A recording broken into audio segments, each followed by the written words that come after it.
what you got.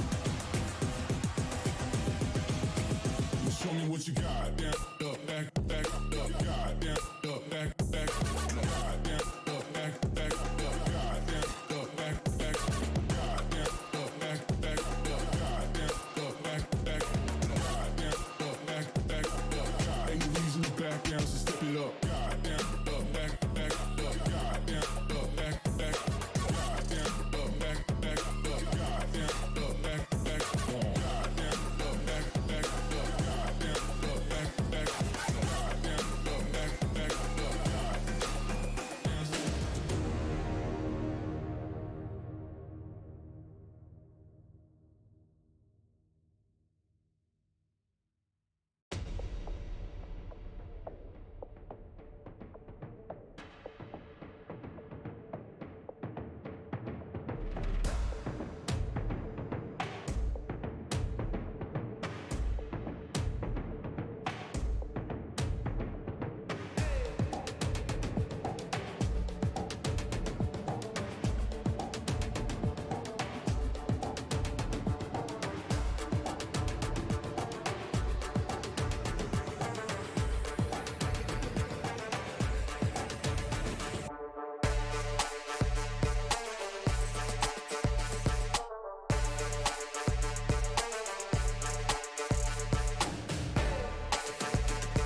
It's another day, it's another dollar. We're back here for the countdown of VOT. We're going to be breaking down everything, all the nuisance that happened last night. Of course, we might even recap day, I think it was technically day 4, day 5. God, I've completely lost track of where we are in the playoffs. I know that we're coming into the final 2 days. I know that today we eliminate 2 more teams that will only be our grand finalists at the end of tonight. Joining me to break it all down, the ever wonderful, the ever entertaining Mr. Jake Xenox Brander, who I believe may or may not have had a last name change.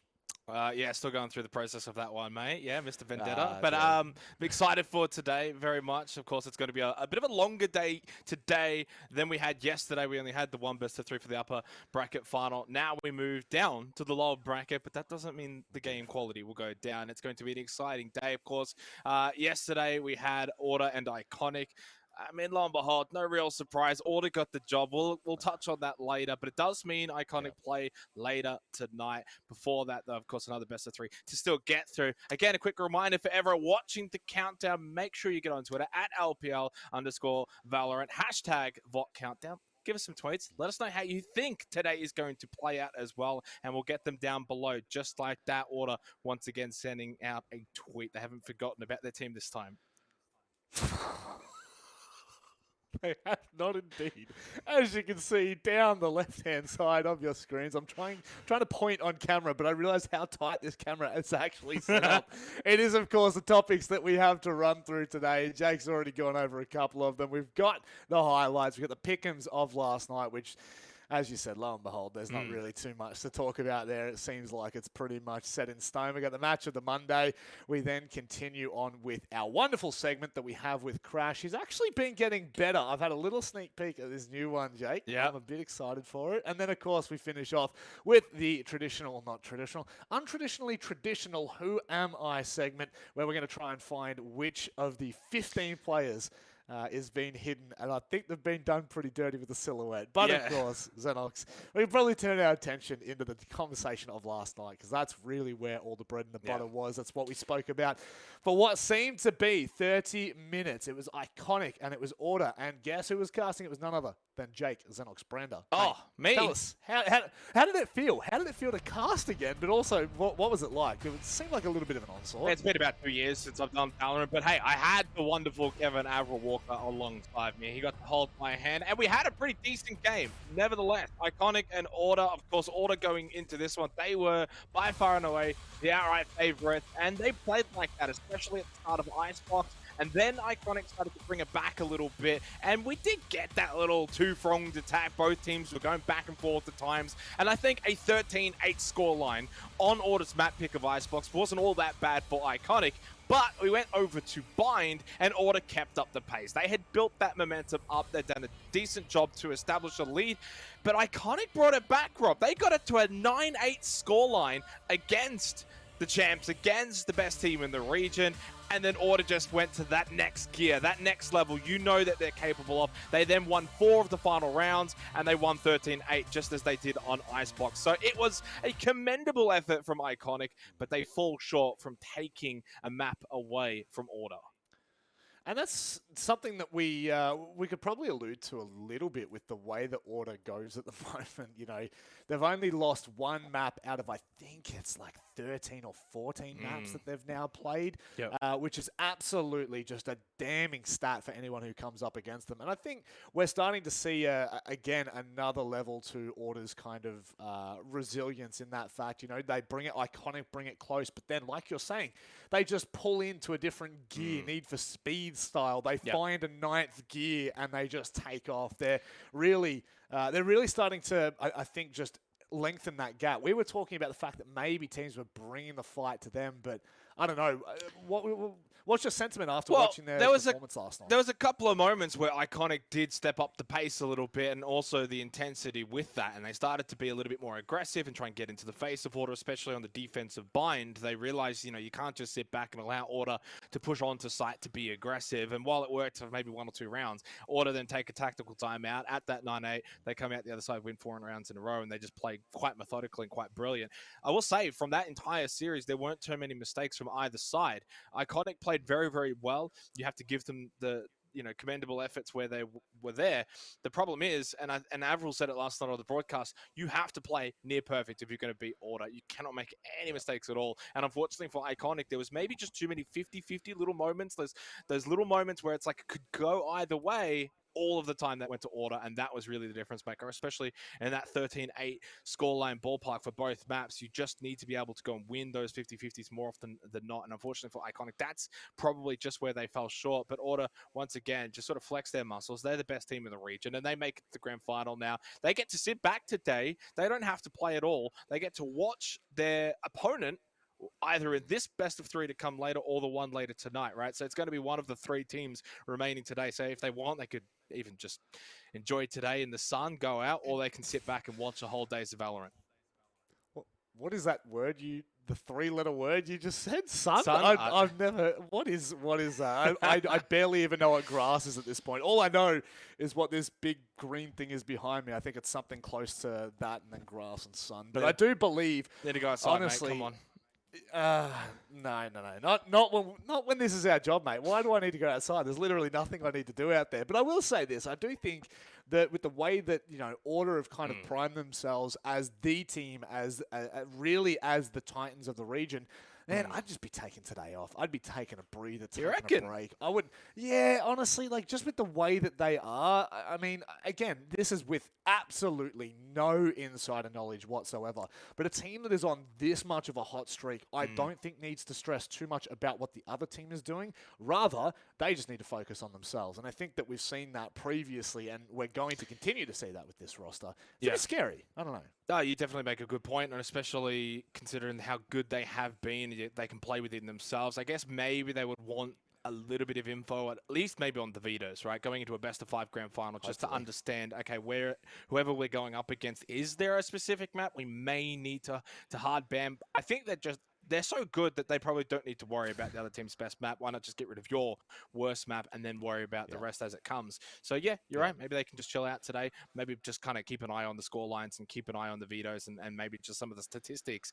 Speaking of statistics, of course, we had the pick'ems, and no surprise at all. It was Order that came through as the clear favorites, Rob, and no one was surprised by this one. The thing that surprised me a little bit was actually the fan vote percentage of 66%. Some iconic fans out there sensing maybe they could have been able to get the job done, about 34% expecting that. I thought maybe we'd be seeing like a 75-80% in favor of Order, but I guess there are people out there that want to see that underdog story come through, but lo and behold, it did not. And I've come in, I've helped Avril with his pick'ems as well. He was leaning towards iconic, and I said, no, mate, Order, come on. Surely not. No, I'm joking. Surely. Jeez. You had me half baited there. Hey, after yesterday's performance, or really day one's performance, you just really wouldn't know with Avril at this point. You know, the self-proclaimed expert of the region, and he's going with Honey Badger. But anyway, I guess that's kind of the tipping point for me with the entire, the Order whitewash, if you will, with it only being 66% from a fan vote. Yeah, it's a little surprising. Yeah, I think, again, naturally as the region is, Australia, New Zealand, we're all about the underdog story. We're always trying to back them in. Maybe I could see that being a reason as to why there's a 34% discrepancy there. But honestly, like, I would not have been surprised flat out Xenox if it was 90%. Like that's where we're at with how good this team is. So it's harsh. It's harsh when you look at this, because we were trying to tell the story of, hey, Iconic might have a foot in. And I guess, like, after listening to what you're saying, they had opportunities, right? It's not like this was an absolute slaughterhouse. There were moments that Iconic could have kind of crept in a little bit more. Yeah, there definitely were. I mean, as I said, you get to that 13-8 scoreline. You've done something well. I mean, even on Bind, getting to 9-8. And the biggest thing as well was the decider map was Haven, which arguably in the last couple of days has been actually a really, really solid map for Iconics, and they didn't get that opportunity to head over to Haven. And I thought, had they been able to still bind, maybe the unthinkable could have been possible, but obviously it didn't end up playing out that way. When it did get to that 9-8 scoreline, I definitely did feel like maybe there was an opportunity for that to take place. That had some really incredible momentum heading in towards the back end of Bind, but that tactical timeout just completely shut them out, and Order came out looking like the Order we know. So that pretty much put an end to that sort of hopes and dreams of Iconic taking away the win in any way, whether it was the series win or a map win. Neither ended up happening. What I will say is, of course, for Iconic, they're in the lower bracket final. They will get at least another best of 3 to play, and it will be a rematch. Like, that's a given. It doesn't matter who gets through. Bonkers Fun Crew, they both were beaten by Iconic. I don't know how I almost just forgot their name. I said it all of 10 seconds ago. Short-term memory loss here. But they obviously both lost to Iconic earlier in the upper bracket. You can see it here as it's now on your screen. Iconic beat Bonkers 2-0. Then they beat Fun Crew 2-1. So it doesn't really matter who gets through. It will be that rematch. I think if you look at the Bonkers one as well, I don't sense that 2-0 will repeat if they get through Fun Crew. A lot of people were surprised by that result in particular. I think the Iconic Fun Crew, that kind of result could probably be replicated. Iconic could probably pull through with like another 2-1 kind of scoreline win, maybe even a 2-0. But I think Bonkers right now are in a really, really good position to really clean sweep this lower bracket run. You look at who they've beaten so far, 2-0 over Krimas. Then they took down Honey Badgers 2-0. Off the back of Honey Badgers getting a map over Order, right? And it didn't phase Bonkers at all. So it's a really, really good best of 3 here. I will say, if Bonkers do beat Fun Crew, I will be looking for that Bonkers Iconic rematch to be a very different scoreline. Look, I'm going to back in Fun Crew. We've already had this conversation. I think that what they've done already in this tournament has kind of it's led them into a successful lower bracket run. And like you're saying, the good part about this is no matter who ends up winning this matchup, we then, of course, see them take on Iconic in that what will be the lower bracket grand final, which, of course, then kind of handballs a team back up to order, which who really knows where that one heads. But what we can do, we've summarized all of the pick'ems. We've talked about that lower bracket, the upper bracket, and we've had a look at where things have led to. How about we start to dive in a little bit deeper, Xenox, with the match of the Monday. That's right. We'll start to have a look at our first matchup of the day because it's kind of hard to have the match of the Monday being the second match when we don't know who it's going to be against. So we'll keep our attention firmly peeled on the first match. Look, I mean, I don't know if our producer is ready for this, but I just want to talk about Fun Crew first because I have been impressed with where they've gone and where this roster's kind of heading at this particular point. Geez, that is the quickest run. I can't even see what just happened then, but there we go. We're back into it. The Icebox, 56% win rate, which weirdly, not weirdly enough, crazily enough, is 100% for order, if I'm not mistaken. Yeah, it was. So, wow. But to be fair, order is the exception, not the norm. I think for Fun Crew coming into this, and speaking of the match of the Monday for this particular match, obviously, yeah, it's hard to say it's going to be the lower bracket final. I guess you could have probably tried to phrase it some way that the iconic match could very well be the match of the Monday, but this is one that is already established and we know is going to take place.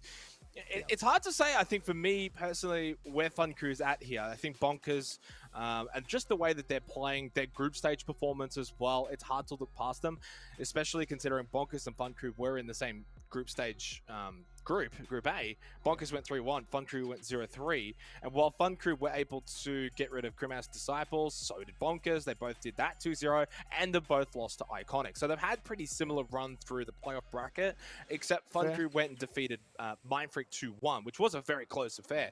And I think that result for Fun Crew is so exceptional moving forward into this matchup against Bonkers. You need that kind of result against an established organization like Mind Freak and a solid team like Mind Freak to give you that confidence pushing forward into a match like Bonkers. And then if you win that, then going into the lower bracket final, you are going to be riding that wave, right? That high, that momentum. So this is a really good opportunity for Fun Crew. They find themselves in a good position. It's not like they're down and out. No, they're fresh off a nice win against Mind Freak. They should be feeling confident going into this match against Bonkers. And I think that's a really big talking point, is just the momentum that they are taking into this. And it's not something that we can kind of bump out for Bonkers. You're 100% on the mark there. They both have had similar kind of trajectories into this. I think one thing just for me, the Icebox statistic there that I was looking at, we don't have to go back to it, but a 44% defensive win rate is generally what we're looking at in terms of this tournament anyway in the playoffs for all of the teams. It's the most played map, so we've got a large sample size. We see Fun Crew with 54%. So we're talking a 10% gap on what the norm is. I think that's something that's certainly a highlighted point, something that will definitely be talked about probably further down the line, not so much now. It's not my part to really dissect that and explain why that's the case. If I did, it would go horribly and horrifically. So I'll leave that to the absolute champions. Speaking of the champions, it could well be Bonkers. We're not really sure. Honestly, with this matchup, I am backing in Fun Crew, but looking at the Bonkers lineup, you then you looked at their statistics, and I'm really grateful that we have been able to see this. Our incredible producer out there, Disco, has gone and got the perfect stats for us to look at here, where Fun Crew had 10 map wins and 13 map losses with around a 50% win rate on Winbox. Oh, I like that, Winbox. On the Winbox. It's a Winbox now, I'll tell you that much. Bonkers. They are winning 2/3 of their matches on that Xenox. I mean, this is a really cool statistic to kind of line up back to back against them. Yeah, it is. Interestingly enough, I feel like Icebox is probably the only map between the two that either team would be kind of okay with playing. Maybe more so Fun Crew actually than Bonkers. Despite that, Bonkers have actually, in the regional playoffs alone, only played it once. So while it's their most picked map overall, they haven't quite been able to get it throughout the playoffs. Whereas if you look at Fun Crew in the regional playoffs overall, all stages of just the playoffs, obviously, they played a couple of games now being in the lower bracket obviously 3 ice boxes for a 67% win rate. So they kind of match roughly the same win percentages on Icebox, but besides that one map, then it really changes up a little bit, right? Fun Crew don't mind a bit of Ascent as well alongside that, whereas Bonkers like Bind, they like Haven as well. Not the best win rate percentages, hence why it's not really on this graphic, but you can kind of see Icebox, I think, has been proven between these two teams maybe to be that neutral territory, and then it really splits up after that. So that's going to make the map veto discussion later on in the main broadcast quite interesting. But yeah, I think for Bonkers, you look at the fact 13 and 10, what was Fun Crew 10 and 13, and that gives you a bit of an idea as to why I think, for me personally, Bonkers actually come into this one as the favorites. I think they've got some redeeming to do. They wouldn't have been happy getting dropped to the lower bracket so early after what was a very, very good group stage, going 3-1 in a tough group too. So I think that for me, Bonkers probably slightly favored, but also Fun Crew had to look past them. This is going to be a very good best of 3. It's why it's the match of the Monday, even though it's technically our only established match that we've got so far. Obviously, Iconic will then be playing the winner, and that match in itself is also going to be, well, living up to the name, Iconic. Yeah. But I was trying to come in with the perfect timing, and I just couldn't reach that. I don't know if we do have the Iconic roster up to talk about them at all. I'm going to throw Disco under the bus here and see whether he's got that one ready. But we can definitely, we could reach into that pool and just discuss what that might look like when we do eventually head there. The fact of the matter is, Xenox, and you've already prefaced this, I love it because you just do all of my job for me, so I can just sit back and kind of listen and just repeat your kind of statements. But they have already defeated both of these teams. So they automatically go into this as ideally favorites. Where it goes from there, that's when things do change up a little bit. I don't know. I don't know. I feel like if Bonkers, like in a world where Bonkers 2-0 Fun Crew, I actually probably go with Bonkers as the favorites. I know that we saw Iconic win 2-0 at the start of the upper bracket. It feels like a lifetime ago now. And I think by the time, again, in this scenario, that Bonkers do somehow, beat Fun Crew pretty convincingly, that run, that momentum through a lower bracket run is quite significant. You cannot undersell that. So that momentum, where Bonkers were at in the group stage, I think you would take all of that into account. The only thing that would be obviously nice for Iconic is that self-confidence. And hey, we went toe-to-toe with Order for basically both maps and did quite well. They have to obviously take the positives from that, leave out all of the negatives. You don't have time for that over today and tomorrow. So that would be a very, very fun matchup to watch. Whereas I feel like if, say, we're in a scenario where maybe like a Fun Crew kind of like sneak over the line against Bonkers and it wasn't that convincing, then I would definitely go with Iconic. And then, back up with your theory there that they'd go into it as favorites. But I think there is a world in which you could have a Bonkers, for example, go in as clear favorites over Iconic. But geez, I think either way, today in itself is going to be a massive, massive day to start with the best of 3 that we've got, then the lower bracket final as well after that, and then knowing Order's waiting in the wings for tomorrow on the grand final. Speaking of massive, though, we've got basically the most massive observer in the region, the one and only Crash, coming up with his wonderful segment of Catch Up with Crash, Rob, and I'm hoping for a 10 out of 10 performance here. I haven't really been able to see it entirely. We've got a little sneak peek, and hopefully he's got something for us. Look, I think that we're in for a treat today. Just on the little sneak peek that I saw earlier, I think we're in for a bit of a surprise, a bit of a little change up, a bit of a how you're going. So with that in mind, let's go and catch up with Crash. Hey guys, it's Crash, and welcome to the 3rd episode of Catch Up with Crash. This is a segment in which we take a look at a cool strat used during VOT, and we get to break it down for you guys to enjoy. Now look fellas, if this doesn't get a 10 out of 10 from you guys, then I really don't know what will at this point. So with that being said, we're going to be looking at a really cool set play to come out from Bonkers up against Criminal's Disciples on Fracture to secure an easy round win. So, the positioning from Bonkers members here is extremely important. Minimize is sitting towards their spawn, Niceax is sitting right outside Arcade, and RDW is up in tower. Minimize is going to have his fault line ready as soon as the camera takes contact with these Criminal's Disciples players. So as the round starts, RDW puts his camera up, and he's just going to be sitting on it until he spots Pocket's head. Now this is where everything happens. If you can look at the minimap here, there's a star placed down by Tix right on top of the Criminal's Disciples players. And what's going to happen is there's going to be a gravity well, a fault line, after the camera takes contact onto pocket, and then NiceHax is going to throw his grenade out. And look what happens. The easiest 4K of NiceHax's career right there. One big insane set play, and the round is completely over before it's even started. Myth, on the other side of the map, is now in a 1v5 by himself. And what happens? They just give NiceHax the ace. They're like, you know what? Let's just have a bit of fun. Let's just give you the ace. Confidence frags, there you go. Really clean round to come out from Bonkers. A nice little set play. And that's what I like about them so much. They have all these really cute little setups and they use it to absolute perfection. This round was over in the first 5 seconds. That is disgusting from them. Oh, that was pretty good. I'm not gonna lie. He's just getting better and better every single episode, isn't he, Rob? That was pretty nasty. I'm not gonna lie.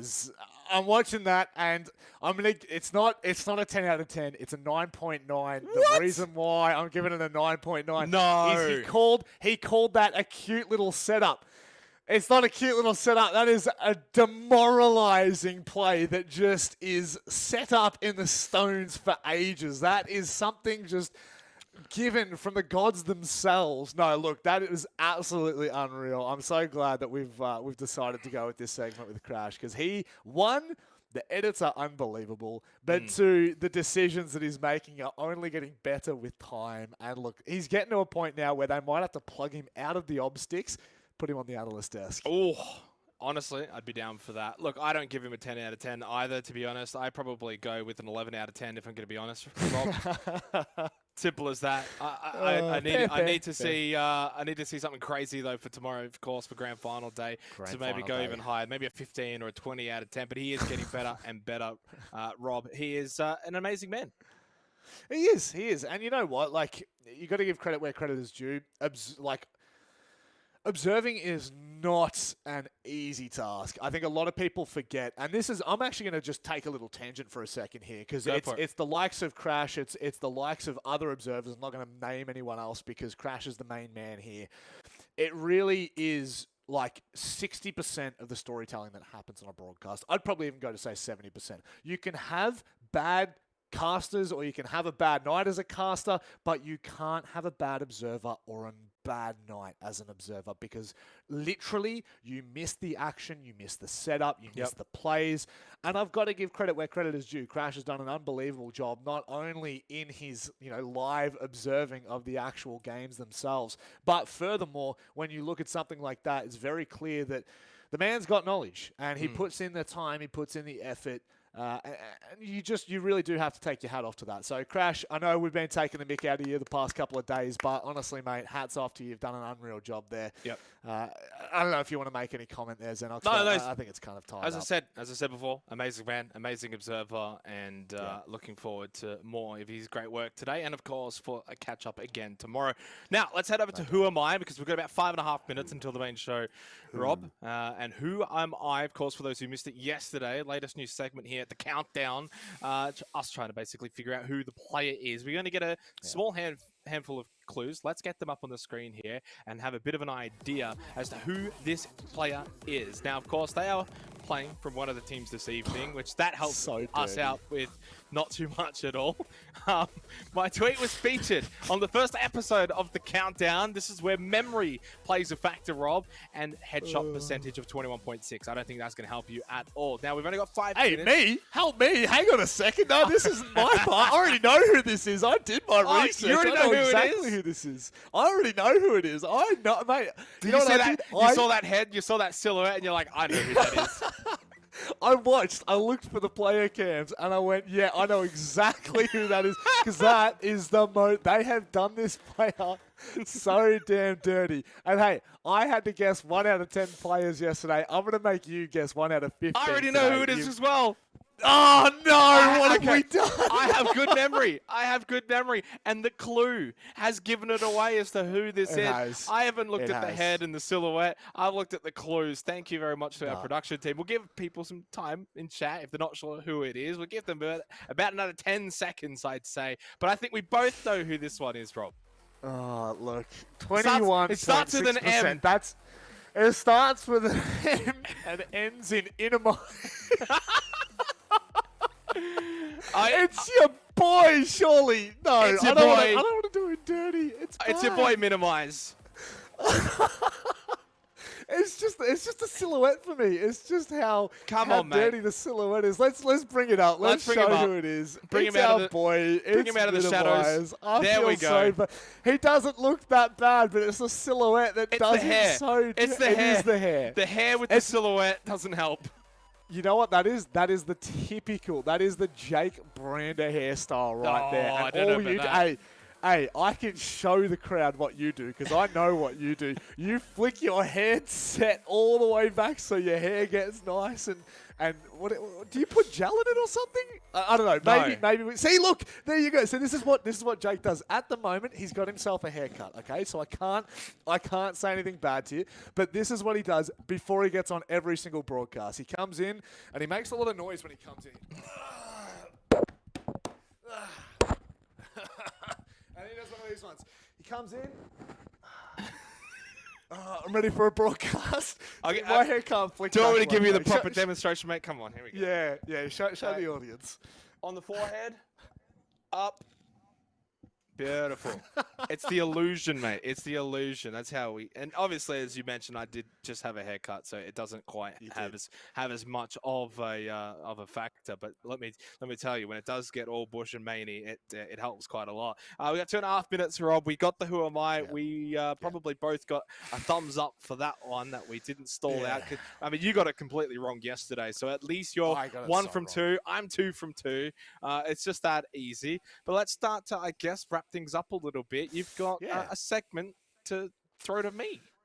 Yeah, I guess you kind of do half my job here, and I love it. The co-hosting segments are fantastic. Well, it is my favorite segment of what we have here as the topics. It is the TLDR, and it honestly, it's just good fun because we get to see really what that kind of passion is that you have behind storytelling, Xenox. For those of you at home that haven't seen it before, it is the TLDR. It's a very quick recap on what we have spoken about here on the countdown as we get down to the final minute 30 seconds left. Disco, bring that clock up, there baby. It is.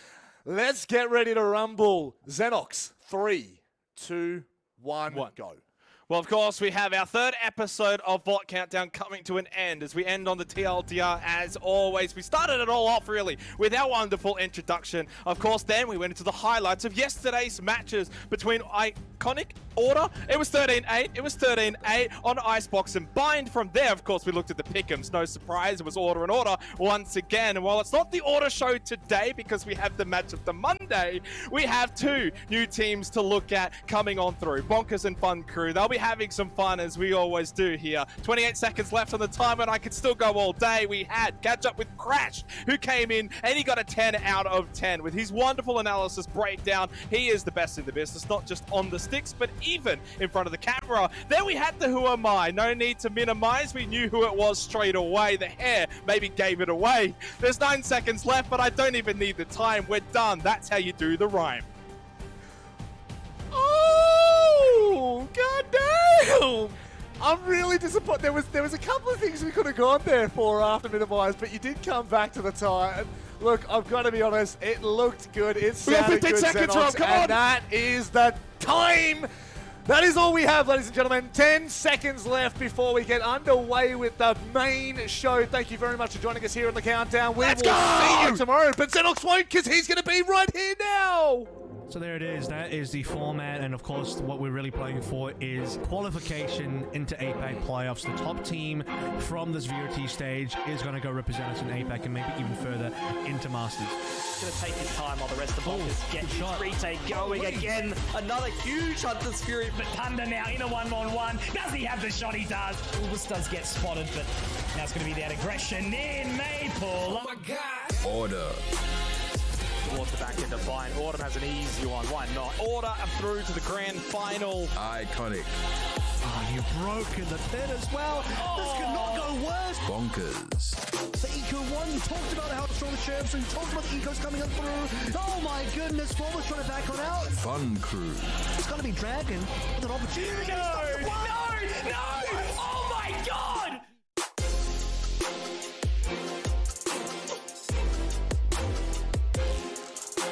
Payne picks up 1, 2, 3. Beautiful stuff here coming out from Payne. they'll know exactly that there's a player here potentially trying to come up with a speed play. No, oh my god! The Viper's pit does get pulled on out. Clutchy dispatches of Easy, and there's another entry point. Even with all the Viper units still down here from RDW, Bunda! They do gather the information, and Myth has actually moved around onto the other side of this poison cloud. It's great on the whole. Another picked up by Myth. A third!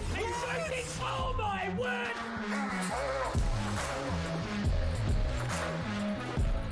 We are truly at the pointy end here for the VOT playoffs. 4 teams left, only 2 days remaining, and we will be saying goodbye to 2 teams as well when it's all said and done today. My name is Xenox, of course, your host, not only from the countdown, but also for the main show today. Joining me is my wonderful co-caster, Avril. How are you feeling today, mate? It's going to be a long day. You all buckled in? I'm 2 out of 2 on those Who Am I's, by the way. I don't even look at the fact sheet. I got off the silhouette alone. I looked at their head. I was like, look at their hair. I was like, that's got to be. It's not. It's very many people. It's not. It's probably got to be minimized. And you know, I got this because in the chat, I typed the name in within about 3 seconds of seeing the silhouette. 3 seconds. No, I didn't even cheat. So I saw a silhouette. I'm like, yeah, it's this guy. And I had Disco yesterday as well. 3 seconds. Yeah. That's why you're the genius. That's why you never get anything I just wrong. remember the shape of people's faces. That's what it is. To make sure you guys at home don't get things wrong, let's go through it. Our tournament explainer, of course, as to where things are at here for the VOT playoffs. Welcome to the 2022 Valorant Oceania Tour, a year-long tournament circuit where the best players from Oceania battle it out for cash prizes, a place at the APAC playoffs with a chance to qualify for Valorant Masters, and a shot at the global title. Teams can compete in up to 2 stages, consisting of open qualifiers, a regional group stage, and playoffs, each with their own AUD $25,000 prize pool. By placing high enough, they'll accumulate championship points to be one of the top teams fighting for a shot at the OCE Championship and a $30,000 prize pool. Those top teams go on to the APAC Last Chance qualifier, with the winning team invited to the Valorant Champions, where the world's greatest compete to be named 2022's Global Champions, winning an as yet undisclosed prize pool and true gaming glory. For more information, head to LetsPlay.Live /2022 VOT. It's going to be an amazing year for the VOT Oceania Tour, isn't it, Avril? And of course, the main thing up for grabs is that APAC Masters slot. That in itself is the biggest takeaway for this year. The differentiating factor from NA last year, APAC this year. We discussed it a little bit yesterday, but again, especially coming towards tomorrow, the grand final for that particular spot, it's ever more important than ever to get that position, to get into that APAC region. Yeah, I mean, and we have 4 teams closer than ever towards reaching it. We have the fact that the competition is this tight now means things get very interesting for the remainder of the tournament. It's a fantastic prize, along with the bounty that will go along with it as well. First seed straight into our first seeded team, our top team, our championship team, straight into APAC playoffs, and maybe even a shot at Masters beyond that. That's been the goal of basically every single team in Oceania for the longest time. Yeah, obviously you mentioned the prize pool. We have it up on our screens here. The top 4 at least taking home 2,500 at minimum. Although, unless you are now Order in the grand final, well then it's 5,000 minimum for them. We still have 4 teams remaining, so still $20,000 up for grabs. And at the very least, as we kind of said yesterday, it does provide that safety blanket for the teams that do bow out today. 4th place, 3rd place, you still get some money. So whether you're going out in this best of 3 to come, or maybe the lower bracket final later on, you've still got something to look forward to in the back pocket later on when you get that money to come in. Now, let's go and have a look at yesterday. The highlights specifically. We had the 1 best of 3 match. We had Order versus Iconic. It was a pretty decent one. While Iconic did not get a map, they played pretty well for the most part across both Icebox and Bind. They tried their hardest, that's for sure, but, you know, Order, sometimes you just can't get past them. Start things out in Icebox. It was a 5-7 affair, and I think 5-7 on a map like Icebox versus Order, maybe on any map versus Order, is a pretty decent deal. You know, when you had the situation that Honey Badgers actually took Bind off Order, they went 6-6 in the first half. It's the second half, though. You do have to finish things off. Iconic lost a lot of momentum there. It was a lot of huge plays from Duddy to try and get this across the line. But Disco on the other end as that Reina was even bigger of a factor. He had an ace on that second pistol. And then, of course, yeah, Disco was insane on both maps. Duddy Boy more so really on Icebox. But when we did come over to Bind, things did shift up a little bit. Duddy Boy went a bit quiet. But Iconic didn't as a team. In fact, they maybe even played a little bit better on Bind. They got it to that 9-8 scoreline at one point. From there, tactical timeout was called by Order. And then they closed out and won 4 rounds in a row. They just went to that next level, that next gear that they always have available to them. So while Iconic did push them to the brink on bind, it wasn't enough. Order got the job done, as you can see here in the upper bracket, 2-0 for Order. That puts them into that best of 5 grand final tomorrow. That drops Iconic down to the lower bracket, where they'll be playing later tonight. They'll be playing the winner of our upcoming game, Fun Crew and Bonkers. And both teams now, between Order and Iconic, will get to watch over these 2 games, or Iconic's case, they'll be playing in one of those 2 games. Fun Crew and Bonkers, though, are going to be playing against each other to see, who's actually going to make into that lower bracket grand final versus Iconic, a team that has actually defeated both of them already. So a revenge match, no matter what, tonight, on some level, you're going to get this rematch. It's going to be pretty pog. You can see down the bottom of your screen today's schedule. Of course, we will be starting with Fun Crew and Bonkers. And as you said, Avril, it's a rematch then later in the lower bracket final for Iconic, regardless of who does win this match between Fun Crew and Bonkers. And just speaking about our upcoming match, of course, now, Fun Crew and Bonkers, which I've said their names about 3 times in about 20 seconds, it's an interesting view coming into this one, because I think for many, obviously the name of Fun Crew, it's been around for quite some time, whereas for Bonkers, they did amazing in the group stage, dropped their match immediately to Iconic, of course, of all teams, and then have now had to run the gauntlet. Do you sense coming into this there is a favorite? Do you sense is going to be a team, maybe a Fun Crew or Bonkers, that you have over the other, or is it just too close to call? This one's too close to call for me now. I think it previously would have been Bonkers for sure, especially when we look at the group stage game. But as we've sort of said, all of especially Fun Crew's matches in the group stage, you have to kind of write off now because they're playing at such a different level, at such a higher level. It almost those games they lost, the 3 games in the groups, don't even have any impact and any bearing towards their current skill level. I would have said that Fun Crew probably come in a little bit harder than Bonkers, but Bonkers' history is so good, and their recent lower bracket game as well to even get to this was so dominant. So it's hard to say this could just be the game that we've all been waiting for, the actual close one. Well, let's go and have a look, a little bit of a closer look at Fun Crew here and some of the players. I thought maybe we'd get some statistics, but not to be. This is a team that obviously lost to Iconic in the upper bracket semifinals 2-1. It was somewhat close to a degree. I mean, 13-11, 13-8, 13-8. Really, that is kind of a close affair. And for the most part, then they had to go down to the lower bracket and take on Mind Freak. Now, I had that down as 50-50. I had that going down to a 3rd map, and lo and behold, it did. Does that give Fun Crew, though, the confidence after defeating Mind Freak coming into this next match against Bonkers that they can beat Bonkers, that they can beat Iconic? I think the way that Fun Crew beat Mind Freak is really how you have to address this, and they absolutely slapped Mind Freak on several maps, and we go back towards the Icebox, a 10-2 start ending a 13-4. Bind, they had a rough start, but they came back in such a dominant way, then still lost. But the fact that they made this humongous comeback, including 8 rounds in a row, is unheard of, right? Then Fun Crew would once again dominate on the first half of Ascent. So we really look at where Fun Crew are winning. Man, they are winning in some massive ways, and one of the key ways they've done that is through loot. Yep. Let's go and have a look at their opponents for this game. Of course, Bonkers, who had an amazing group stage. They went 3-1, plus 23 round differential. And then in the quarterfinals, they got 2-0'd by Iconic. Some saying a bit of an upset. And the fact in the way that they lost 13-7, 13-9, not ideal, not even really all that close. They have been at least able to run the lower bracket pretty convincingly so far, taking care of Grimace pretty comfortably. And then also demolishing Honey Badgers fresh off of taking a map off of Order. So Bonkers have maybe refound that form that they had in the group stage.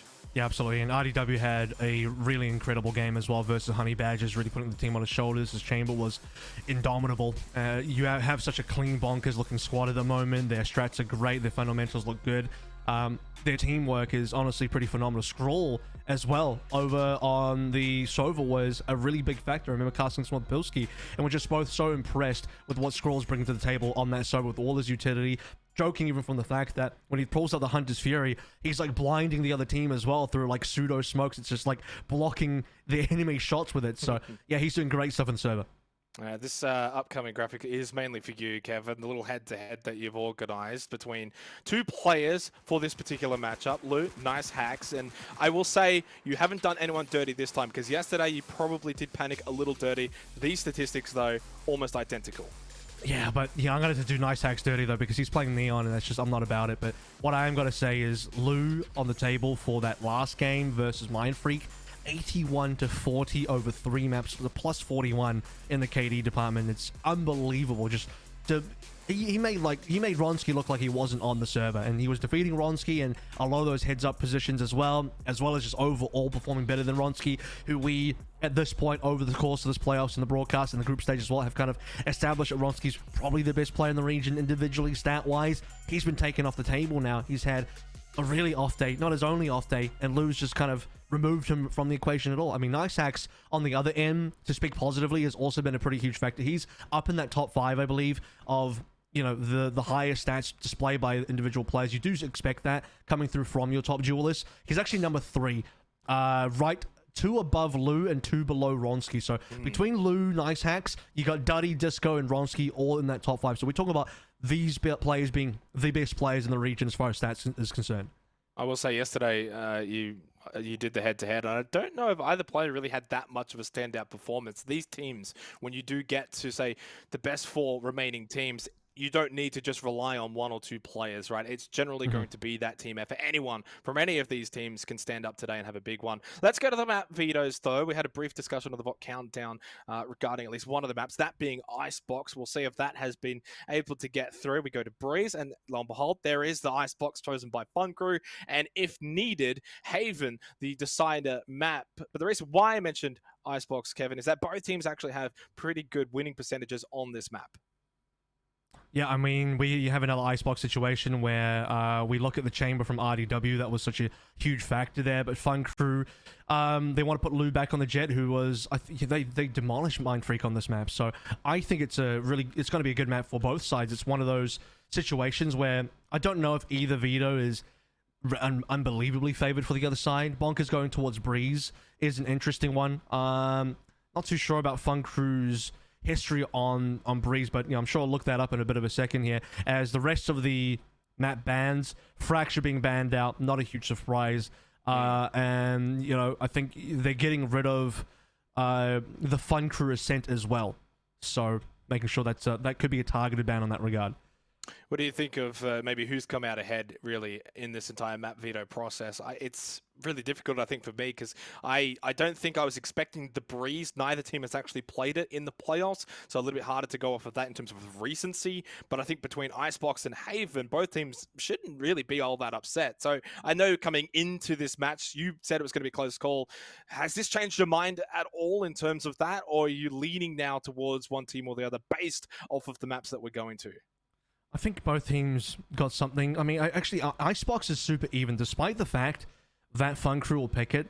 It doesn't feel like that's one of those situations where, you know, the other team really doesn't want to go there or anything like that.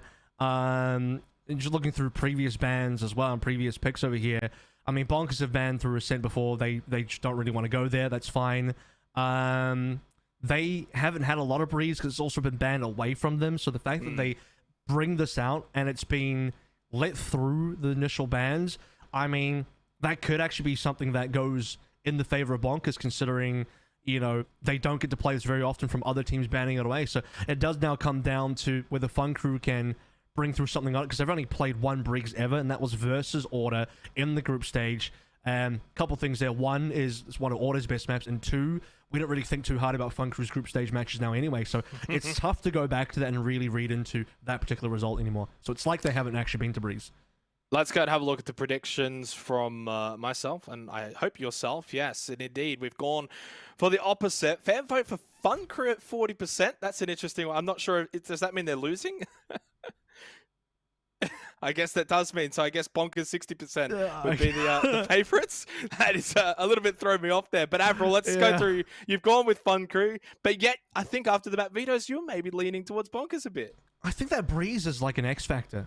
You know, like I started by saying, like, I don't know if this map really favors one team or another. As I was thinking about it, I was like, well, Icebox could be pretty even. And then you have Breeze, which Fun Crew haven't had a chance to play on. Like, Bonkers would like to go there, but it gets banned away from them. So maybe the veto does favor Bonkers slightly here as we move forward.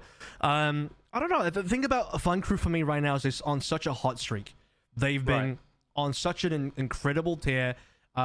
Their demolishment of Mind Freak, this is considering they even lost the map, but again, when you look at the one map they lost, it was even like a strong situation for Fun Crew that they could have even come back from and won. I always thought they were going to come back and win. So they've been playing so well. up against such powerful competition. Whereas I think Honey Badgers were on the down and they weren't looking too great. They didn't really pose a threat, and they weren't a team I expected. Well, I lie. I think we all expected more from Honey Badgers, but they showed up on the day looking very weak. Whereas I think Mindfreak mostly played to what they normally would, with maybe a bit of an underperformance from Ronski. But Fun Crew were playing on a level that was just too impressive to ignore. Definitely. We're not going to ignore it. We're going to see it very soon. For now, though, we go to a break. On the other side, we will be heading into this matchup. Fun Crew, Bonkers, not too far away.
Bonkers, Fun Crew, not too far away. Just waiting on one more player, and then we can get going to kickstart the day. Of course, 2 best of 3s to get to.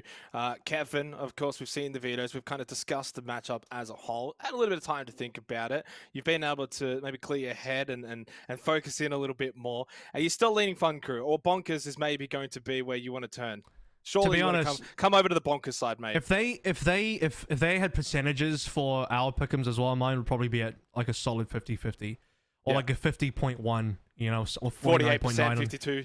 Yeah, it'd be really close. I think the veto does skew me a little bit now.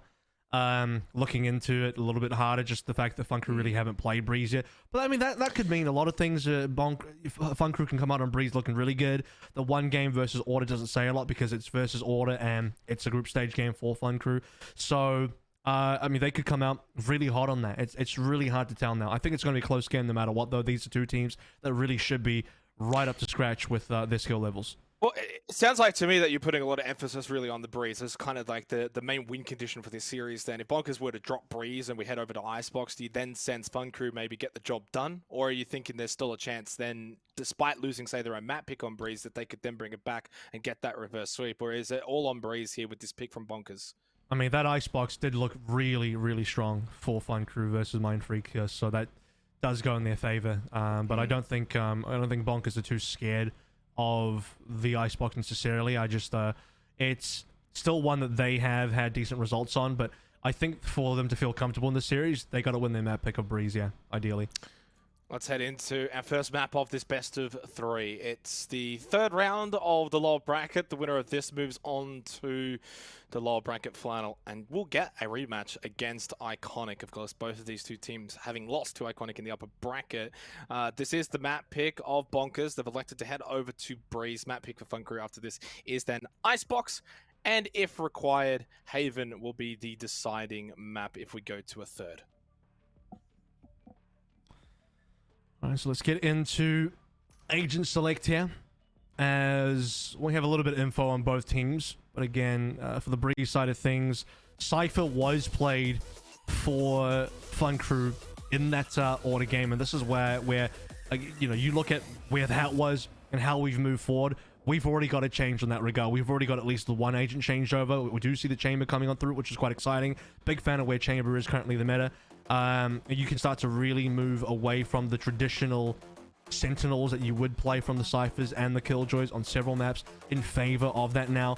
Looking at the Bonkers side of things, where their composition is, they have given up on the KO that they used to run.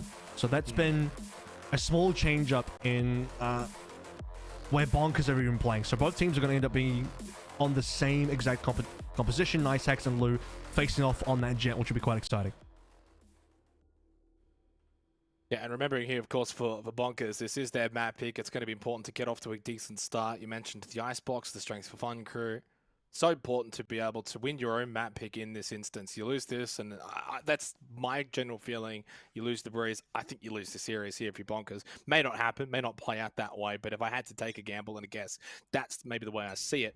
We are going to be seeing Fun Crew on defense first. Bonkers will be attacking. B site is where they're heading already. Dragon's going to get the opening engagement, but it's Minimize who gets the opening elimination. You see the Dragon was trying to rendezvous away, but just couldn't quite get there in time. That's going to give Bonkers now the entry required. That on the Toxin screen should give them the cover to work through. Tix trying to work off that flash as well, but just can't quite land the shots. It was a double flash as well, and Tix, yeah, could not find the elimination plant down. Nevertheless, 3 versus 4. Toxic screen helped out, but I don't think that Bonkers were able to capitalize on it to the way that they would have liked. Viper now also rotating in towards B as well. Easy, Kyoto, all finding eliminations there. Quick double headshot. Scroll falls too, really without putting up much of a fight. It's an easy retake in the end for Fun Crew, and a good way to start here on Breeze. Yeah, long rotation coming through from Kyoto on the southern side, and now Bonkers, despite getting Dragon down early, couldn't commit onto anybody and further players. The fact that you had this swing from Tix through the Viper smoke, through the Viper Toxin screen, rather, off the Minimize flash, and then not being able to connect despite getting a double flash, like you mentioned. It was actually a full flash as well. Those two players weren't anti-flashed. They were both fully flashed up, but just a bit of a whiff. No collection of players. 0 for 1, and Fun Crew slowly working that B-site retake as Kyoto makes his way in.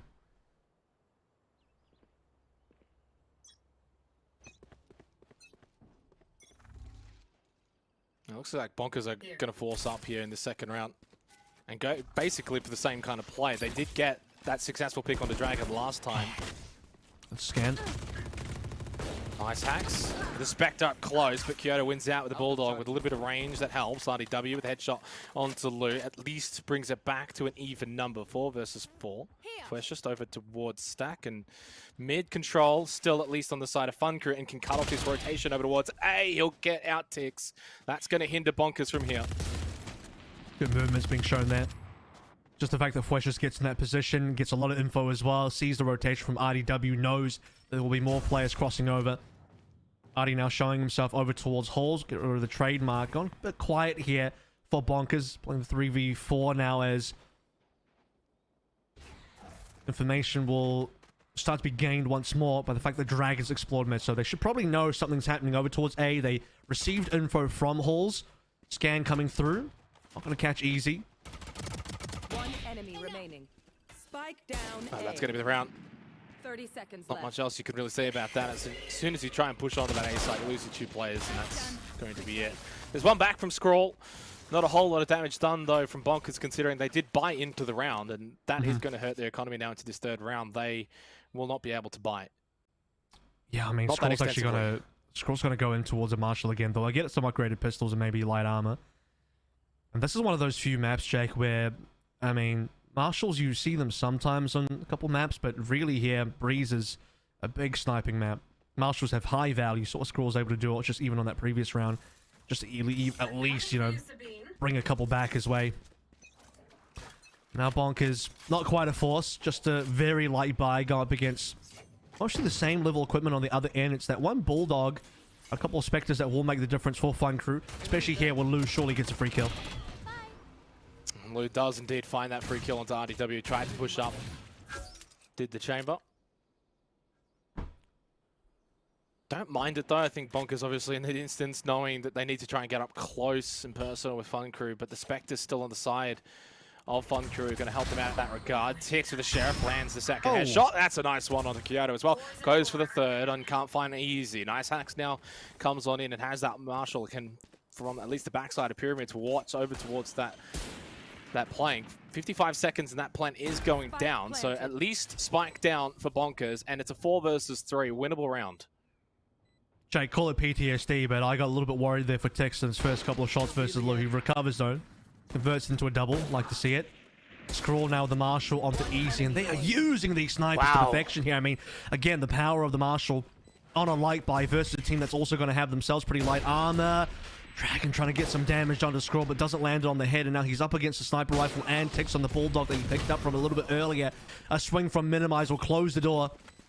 And that is going to be, you know, a light buy eco win coming through from Bonkers in a situation where probably they weren't supposed to win that round, but just great precision on those light guns, on the Sheriff, on the Marshals to get them across the line. In fairness for Fun Crew, of course, they didn't fall by rifles into that round, so they were still kind of just hanging around with their second round buy. But with Bonkers, I guess, committing to what they could force buy into the third round, the Marshals explicitly, the Sheriffs explicitly, able to put those to good use. A couple of good headshots, most importantly through Ticks, and that wins them the round. Shows the power of what a light investment on a map like Breeze can really do for you.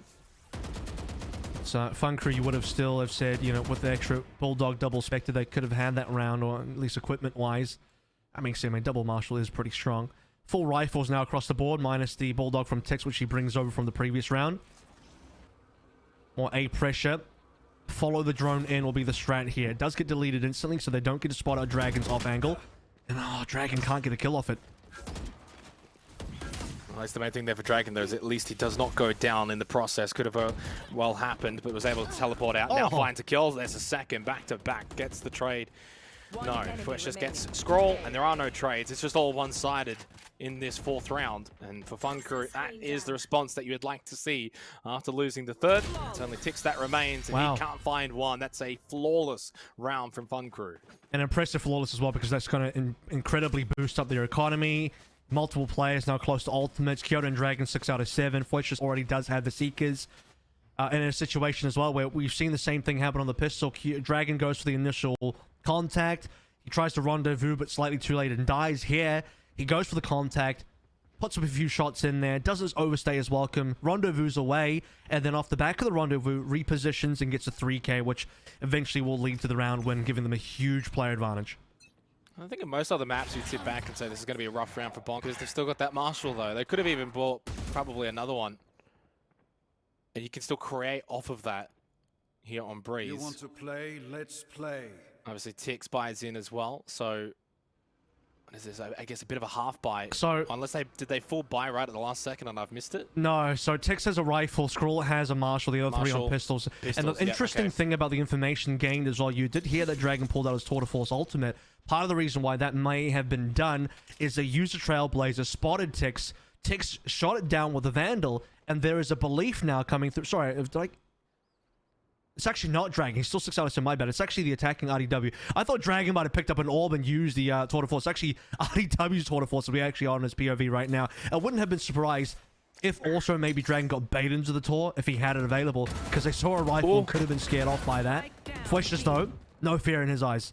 No, not at all. Minimize nice hacks. Unfortunately, can't find anything. Of course, they didn't have the weaponry that Tix does have with that Vandal, and is able to at least get a second on the board now for Bonkers, but is immediately traded back by the opposing Viper. RDW in this position now with only Scroll on the Marshall.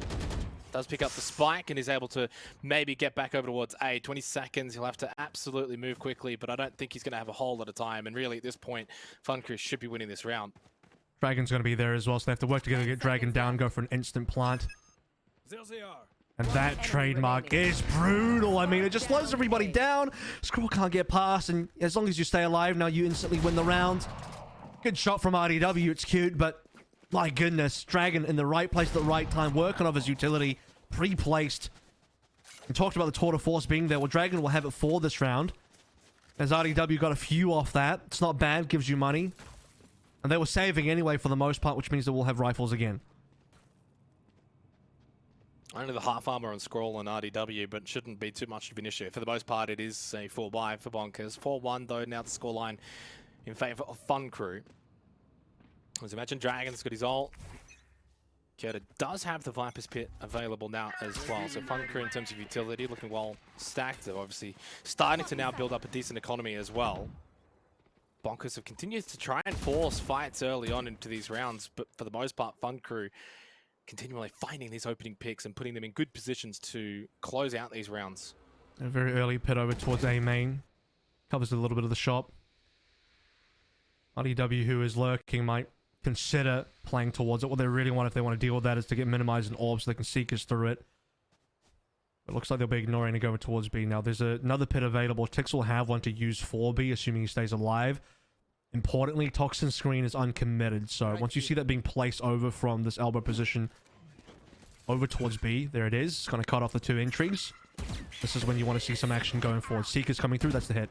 And we saw this from the opening round. Didn't quite work out though for Bonkers. Well, they did get the plant down. It was a pretty easy retake for FunCrew. Sprayed through the screen. Not going to be too effective from Nice Axe. Goes up. Precious can't land the shot. Now again! Quick double from Precious. Easy as well. Elsewhere gets rid of Tix. And unfortunately for Bonkers, again, the attack has not proved to be all that fruitful. RDW, never mind. Headshot onto Dragon. Combine that with Minimize getting that frag. It's now a 2 versus 3. Spike can go down. Screen is up though. Maybe though for FunCrew, this is where they can just bounce back at the late round as Easy does get minimized. That screen came down and so did Minimize. It was the trade from RDW, but he has no more help. Lou gets the headshot. FunCrew get their 5th round. Mate, surgery or no, RDW still fragging at the moment. No dip in performance from my man, but Fuesh's on the other end. Incredible 2K on the classic. He looked dead to rights. It was kind of unbelievable what happened. Nice Axe attempting to jump around, updraft in the sky, pull the crosshair away, remove some of the accuracy there, but close range, right click on the classic, doesn't care about it at all. 2 blasts, 2 shots, 2 frags, and he gets fragged himself, but it doesn't matter. The numbers go in the way of FunCrew. They allow time for the defenders to get there for the retake, and things go pretty smoothly from there. Well, it's not going smoothly at the moment for Bonkers. Remembering this is their map pick, they elected to head over to Breeze, and for FunCrew, they chose Icebox after this. And as you mentioned earlier at the start in our pre-show discussion, looked very good against Mindfreak on Icebox. It was a 13-4 stomping. It was a 10-2 first half, in fact, right? So yeah. You do not want to be losing this map if you're Bonkers. Yes, they haven't been all that bad on Icebox themselves, but in terms of the recency, you'd be backing in FunCrew. So this is important for Bonkers to get back into this, especially off the back of this timeout. Something needs to change. Something needs to give. It's 5-1 as we come out of the timeout. FunCrew slowly running away with this. It's a timeout in an eco as well. So, you know, another Marshall being picked up by Scroll here. Still got ultimates available. I mean, this is a round that you can still convert pretty comfortably off very light buy like this if you can get onto site. Put the pit down. You want to get an orb for Nice Axe as well, and that would be really useful for converting a round like this. Tour de Force now definitely being used by Dragon on the other end. With Scroll down, that definitely hurts your chances quite significantly because it's one of your big ultimates gone.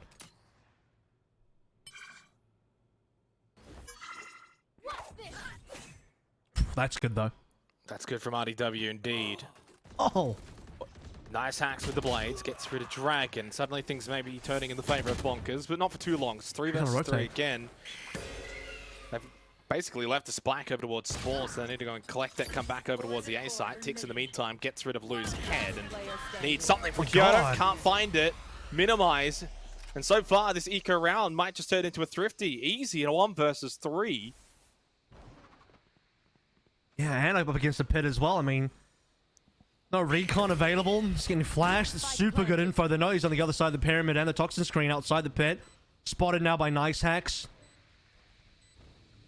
Just about playing patient here. Tix will get it. Thrifty confirmed. Like I said, not too difficult to convert an eco like this. You just need a good opening. They did lose a player like Skrull really nice and early, but RDW gets a response kill, pulls attention towards double doors, and that's the moment that Bonkers used to kind of start shifting up over towards A, further on towards site. They actually leave Nice Hacks behind to grab the spike, which is a little bit awkward because you have two-man entrying without Nice Hacks, which is your ideal entry with the Blade Storm. Comes in eventually down the line. And we did see from RDW's POV, while he was kind of grabbing that spike, kills were coming through over towards A, while Bonkers were going for the entry. So that one play that RDW made probably made the entire round.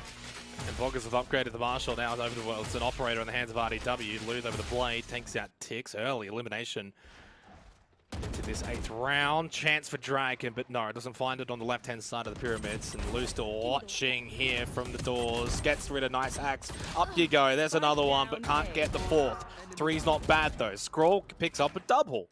Now it's a 2 versus 3. And again, Bunker's got to be careful here. Late round spike over at Pyramids. Hunter's Fury from Skrull. Catches easy, gets Precious as well. RDW got the 2nd shot as well onto Easy. Following that Hunter's Fury, lands it. And now it's a 2 versus 2. Those guys looked AFK, man. Like, Fun Crew were just chilling, standing still. Skrull gets a double tag. Operator finds the shot. And in this 2v2, you back the Operator, you back RDW. He's doing it. This is dangerous with flashes. He's got limited HP. Only one flash. Is going to have to use that flash. Don't know if you can really play off it, though. It'll give you information, but how do you pick the Operator? You just can't. And RDW cleans you up. Wow. Speechless. How quickly things can turn in terms of momentum and form. And the last 2 rounds now from Bonkers. Not exactly the cleanest in the sense that they dominated from start to finish, but just moments where they were able to find a couple of picks, turn the tide in their favor. In that instance, RDW with the Operator finds the 3K. The Hunter's Fury picking up the double. As you said, it was like they were just standing still. Just a double tag on a single shot as well. Don't see those too often, or at least you shouldn't.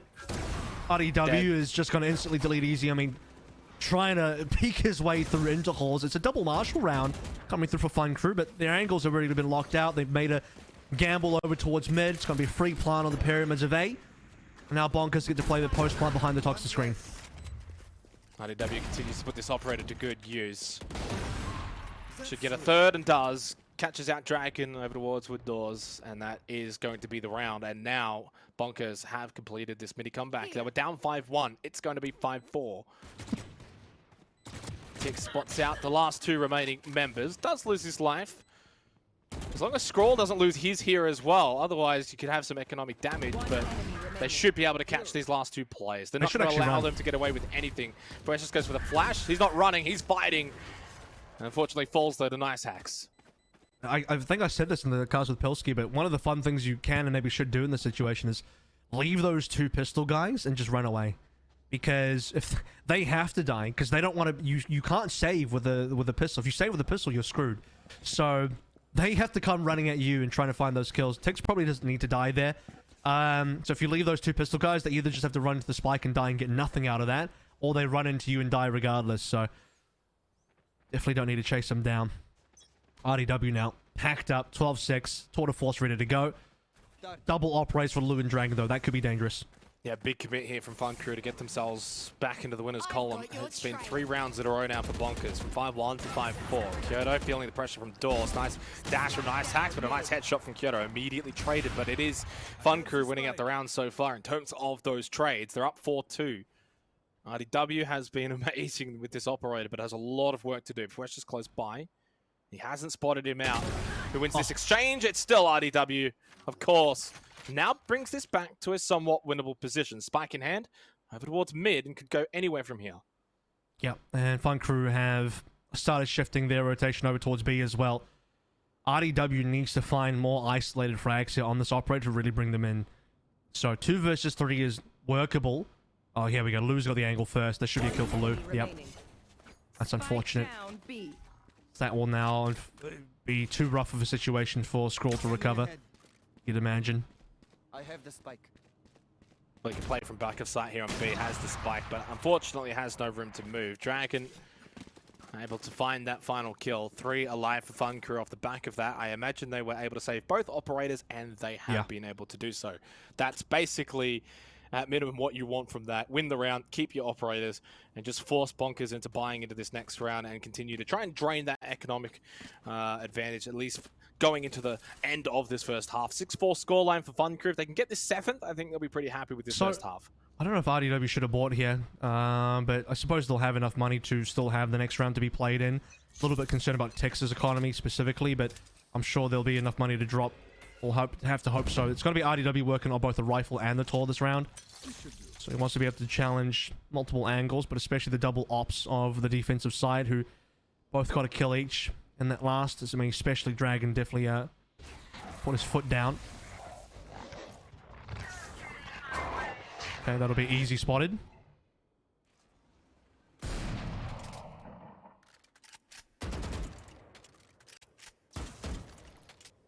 Yeah, but it goes both ways now with that drone. Even though RDW does shoot it out early, that's still at least information for easy.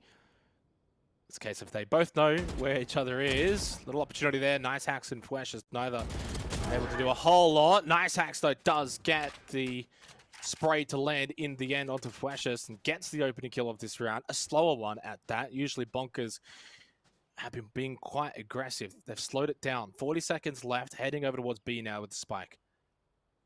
Killing the fadeaway. Last shot connects. It's enough. They still have to play into Lou, though. Now, Lou isn't watching the main angle. He's expecting somebody to get aggressive over towards the backside. Now, Lou is kind of shifting. He is going to...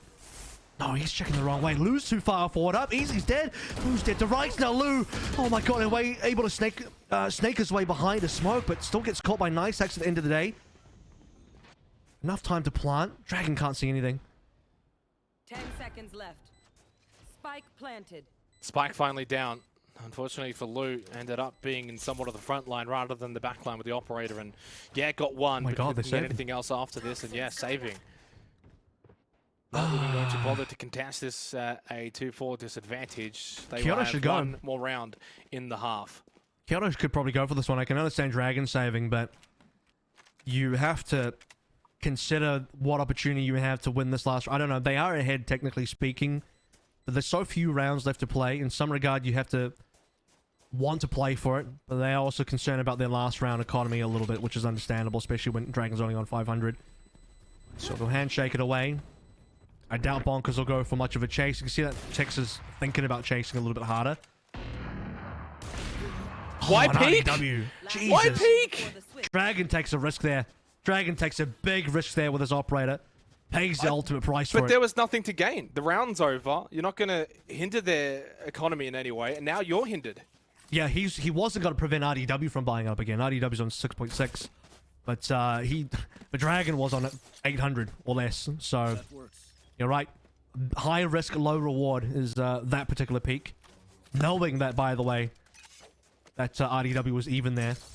And RDW even ditches his operator for the rifle. They've got to go fast here. Unfortunately, now that means for Dragon, he loses the operator and down to a Marshall in this final round of the first half. Dragon, though, doesn't need it. Able to at least find that elimination onto RDW. And at least maybe gives one back to his team and helps them out here. It's an A rush. Tix, though, gets the trade eventually. Took a little while, but he got it in the end. 3 over towards Pyramids. Precious has a chance. That screen was just a little delayed in coming up, and Scroll just peaked a little early. And now it's a 4 versus 3. Spike down. Still got Nice Hacks, though, sitting on top of the spike. Hit spotted. Nice Hacks. Okay. Couldn't quite land the shot in time. He's stuck everywhere. Caught by a Seeker Assault. He's blinded, minimized. Needs to help out Nice Hacks instantly, who peeks through the gap or peeks through the wall. Instantly punished. Barrel has definitely been seen in that situation. And this is going all sorts of wrong for Bonkers. They've not been able to convert any of these kills. as the defuse comes on in. And this is in a situation where Dragon came in with basically only the Headhunter plus Marshall. Gets a kill off the Headhunter. I mean, that says enough about Dragon's impact even when he doesn't have a gun.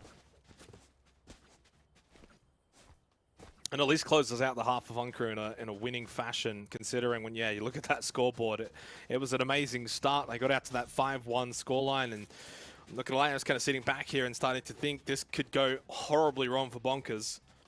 But they brought it back to their credit. 4 of the next 5 went the way of Bonkers. They built up that momentum, forced out that timeout. We'll see whether or not Funcrew could now replicate that aggression that we saw from Bonkers on the attack, on their own attack, and forcing a lot of these fights and these rounds early on here on Breeze. Revealing area.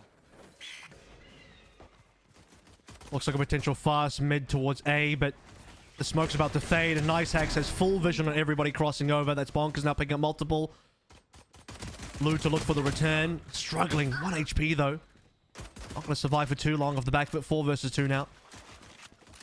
Toxin screen down. I think you have the right idea from Funcrew, but the execution has just been a little bit off. RDW, all the way from the backside of Cave, is able to land quite a decent amount of shots. Easy trying to remonstrate. NiceHax with the headshot onto Kyoto, and an easy fall shortly afterwards as well. Bonkers dealing with that mid to A push rather easily in the end. They lost 2, but keep 3 alive, and ultimately that's all you can ask for in a pistol round. Get the round win.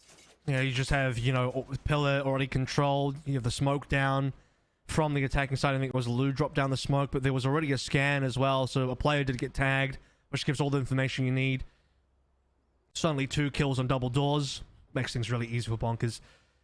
And we get into another situation where, same as what we saw beforehand, the defensive side win the pistol, but then the offense buy up at least the 1 Marshall. I think it was double Marshall for Bonkers on their offense for the second round, but the solo Marshall Lou can still do quite a bit.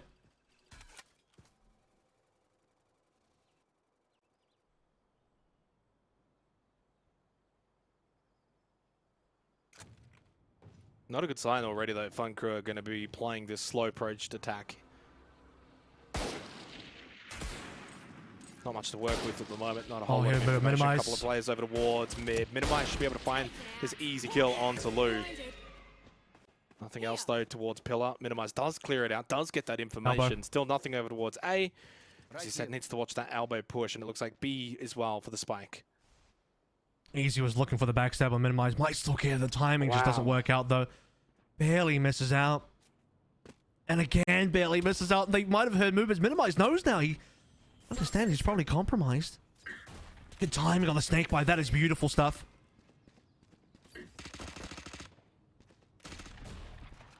Yeah, easy. Trying to play that stealth approach and get up close to Minimize. But Minimize, as I said, I think he must have heard some sort of audio cue. RDW with a Marshall, gets rid of Precious, and so far Funcrew have not been able to offer much in their 2 rounds on the attack. Of course, did not play into this round. It was pistols only. Almost the knife from Tix. RDW steals it though. Gets the flawless nevertheless for Bonkers. 7-7. And they have now won 6 of the last 8 rounds in this matchup. That was an unbelievable timing from Tix in terms of the snake bite, because they received information that they were getting pushed. As we sort of mentioned there, Minimize had a real good feeling about where Easy was coming from, so it didn't die to the backstab. And the timing there meant that because of the snake bite, Easy pushes off timing from the rest of his team who got caught by that and couldn't go through main. If you had the rest of the 3 players going through main and they beat the snakebite timing, then Easy dying or not doesn't really matter because he's pulled the player away. And then suddenly maybe Funcrew gets something done. But Tix and Minimize will handle things. And they get to retain all those guns. 3 Marshals versus Rifles. It still has to be a very careful round from Funcrew. You'd actually think they might play a little bit quicker here considering they know they're up against so many Marshals. They're going for a slower approach. Screen comes down now, but they have to be careful of the BCT approach. There's 3 players there now. NiceHax goes down over towards Pyramids. They had him droned out. Minimize, though, takes out both players towards double doors with the Spectre loop. This is a big round for Funcrew because they basically full bought into this round. Bonkers have not responded, right? They've just kept a lot of those SMGs, those Marshals. And so if Funcrew lose this one, their economy is going to be in tatters. At least the spike is down. At least they have that going for it. Dragon able to get one back. Knows exactly where Minimize and Scroll is as well. It's going to be a 1 versus 2 to close it out. Scroll and Tix land their shots. Marshall, Spectre getting put to work. Kyoto has no health. Literally now dead. It is going to be another round for Bonkers. Yeah, and they'll give the defuse over towards Tix, 5 out of 7 for the pet. What a huge play from Minimize. You look at it from the defensive spawn side of things. Like I said, Fun Crew played that so slowly. They were working their way in double entry over towards A main, double doors. But the issue there is, Bonkers made the correct read, rotated everybody off of B over towards A. You had 3 players sitting over towards defender spawn under bridge, multiple marshals there. And they just started dropping in shots. And beyond that as well, Minimize, flash on over, swings onto Lou, steals away a gun. I think it was actually a double kill for Minimize with the Spectre. What a huge conversion. And then they just get all the guns. And Fun Crew now on an eco again. Could Lou do anything with this Marshall? To be fair, I haven't seen a whole lot out of Fun Crew on the attack so far. They haven't had too many opportunities, mostly just pistols. They had that one full buy in the last round, and that fell to pieces pretty early on. There it is. RDW has been the star man, though, of this matchup so far. From both teams. Clear standout. Oh, never mind. Cast a curse. Draken somehow finds a way to put it in the side of his head. Headhunter is pretty dangerous. Turns out you put a scope on the sheriff. Powerful stuff. Yep, Skull did actually see that. Caught a shoulder of Fleshist. So that'll be plenty of information now. Let's see if these shock bounces are good. They're reasonable, but Scroll's going to give up the angle because they feel the pressure coming through from main now. It's actually Spike on the ground. I say main, I meant double doors. 3 versus 4, but no guns recovered from Fun Crew because they are not able to get on site to grab anything. Obviously, RDW is the only one that actually dropped. And oh my goodness, this kill's galore now. What's going on? The headshots are just flying in. Headhunter and the Marshall combining so far for Fun Crew in this round to find some success. Spike has been picked up. Draken now, speaking of picking up, has picked up that Vandal. Finds a quick headshot, 3 in the round. Spike now making its way over to B. 3 versus 1, and Fun Crew have managed a round against the run of play, essentially, Kevin. I mean, it has been all Bonkers over the last 8 or so rounds, and finally, when you probably didn't expect Fun Crew to get the round, that's when they find it. I mean, Dragon just does so much work. He'll continue to do work. It's a 4K on the eco for Dragon. Starts with a headshot in response to RDW killing Lou. Plays super patiently, gets an incredible timing kill onto Tix as well, who, for whatever reason, maybe just forgets that he's there. Allows Dragon to work up site, pick up a Vandal for free, clean up Minimize in the 1v1, and it's done from there. I mean, it's the fact that Dragon just does it all on B. I mean, that's not even the only kill that came through. Kyoto, I believe, got a kill as well on the Marshall, or was it the Marshall or a Chef over towards A? Yeah, 1 Marshall. Yeah, I mean, at that stage, both players on minimal equipment on both sides, able to get some frags. There was a pretty big kill as well, that Marshall over towards A to help pick up that Spike as well. If you lose that fight, Spike maybe stays a little bit stranded over towards A. Can change up the round. 8-8. It's the weirdest 8-8. It doesn't feel like an 8-8 kind of scoreline. Of course, Fun Crew started off 5-1. Bonkers brought it back. Even gained to the lead. But now we're all tied up. And it's a matter of, honestly, I'm just going to say it, who can snowball next, right? Dragon finds his kill onto RDW, and now Fun Crew snowballed first, then Bonkers. If Fun Crew snowball here, they will snowball to a win. Dragon again, I think. Sure as day. That's going to be a 2-up. Man, Dragon's fragging hard. Just has the read on exactly where he thinks the Bonkers defense is going to approach from. Plays that one super patiently. And now you're sweating if you are Bonkers. You're on 2 rifles, Marshall. You have no idea where things are going to be. The fact that Dragon has killed 2 on the B side of things is already forced Scroll to rotate. And that means you got a free side on A. 30 seconds left. God, he's incredible today. 7 kills now in 2 rounds for Dragon. Lou the operator. Scroll, not much you can really achieve here, but also not really worth saving the Marshall anyway. It's flawless for Fun Crew. Well, have they re-peaked at the right time, Kevin? That's the thing. It's 9-8. Now they get a bit of form. Some economic damage onto the side of Bonkers. Timeout, in fact, as well. This could be where Fun Crew, as I said before, snowball to a win. And it comes off the back of winning that last eco as well 2 rounds ago. And it's a recovery from a situation where Bonkers won that eco in the 3rd round, where had Fun Crew not recovered that 4th round of this half, this would probably still be Bonkers snowballing out of control, Fun Crew attempting to catch up. I don't know if it's just this map. Maybe it's teams not having enough experience on this map. I mean, barely. Teams probably scrim it, but teams have almost no matches played on Breeze for the most part. I mean, that's especially true for Fracture, but very slow to pick up and play the new maps in rotation in officials, so that's why everyone's got such few recorded games. And we get a lot more ecos coming through. I think the eco power is in the fact that marshals are so strong here. Headhunter, which gives you a scope on a sheriff, also pretty powerful. You can have that at all times as well. So teams discovering that Chamber gives you so much, plus a free operate on every single ult. That's why Chamber's so goated on this map. And you're seeing ecos come through from players like Dragon, who can just find these shots on the Headhunter. Players like Scroll as well. Anyone using a marshal that can land those shots, getting those kills. So the fact that we got back-to-back eco wins, pretty astounding.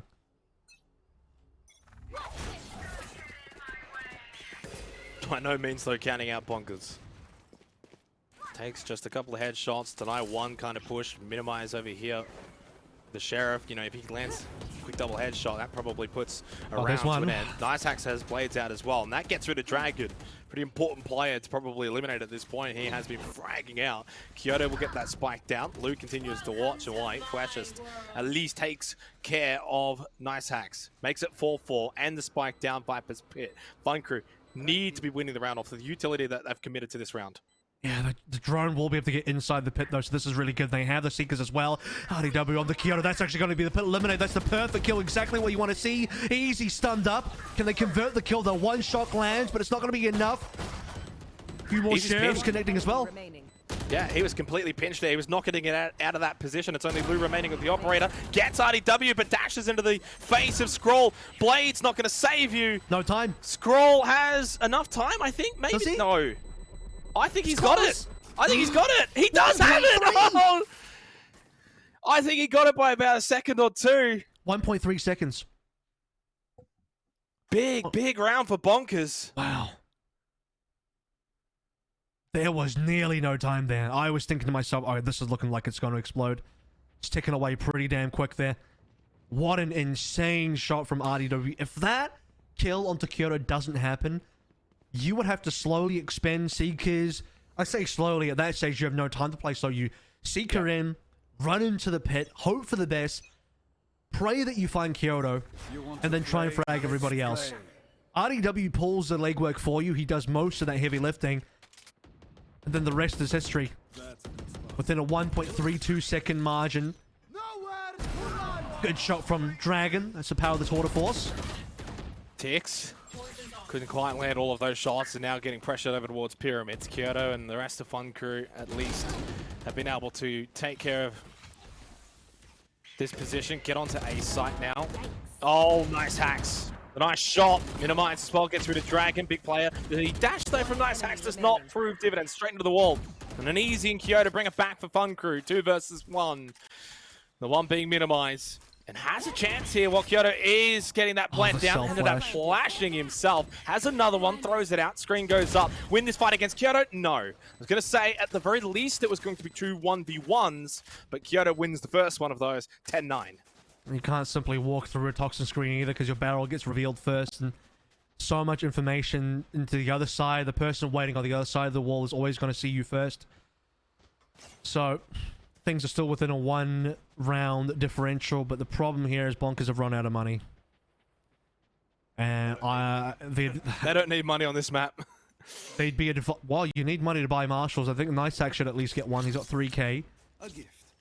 So not buying any marshals is probably a mistake here, when if you want to try and at least get yourself an eco win, that's what you got to expect.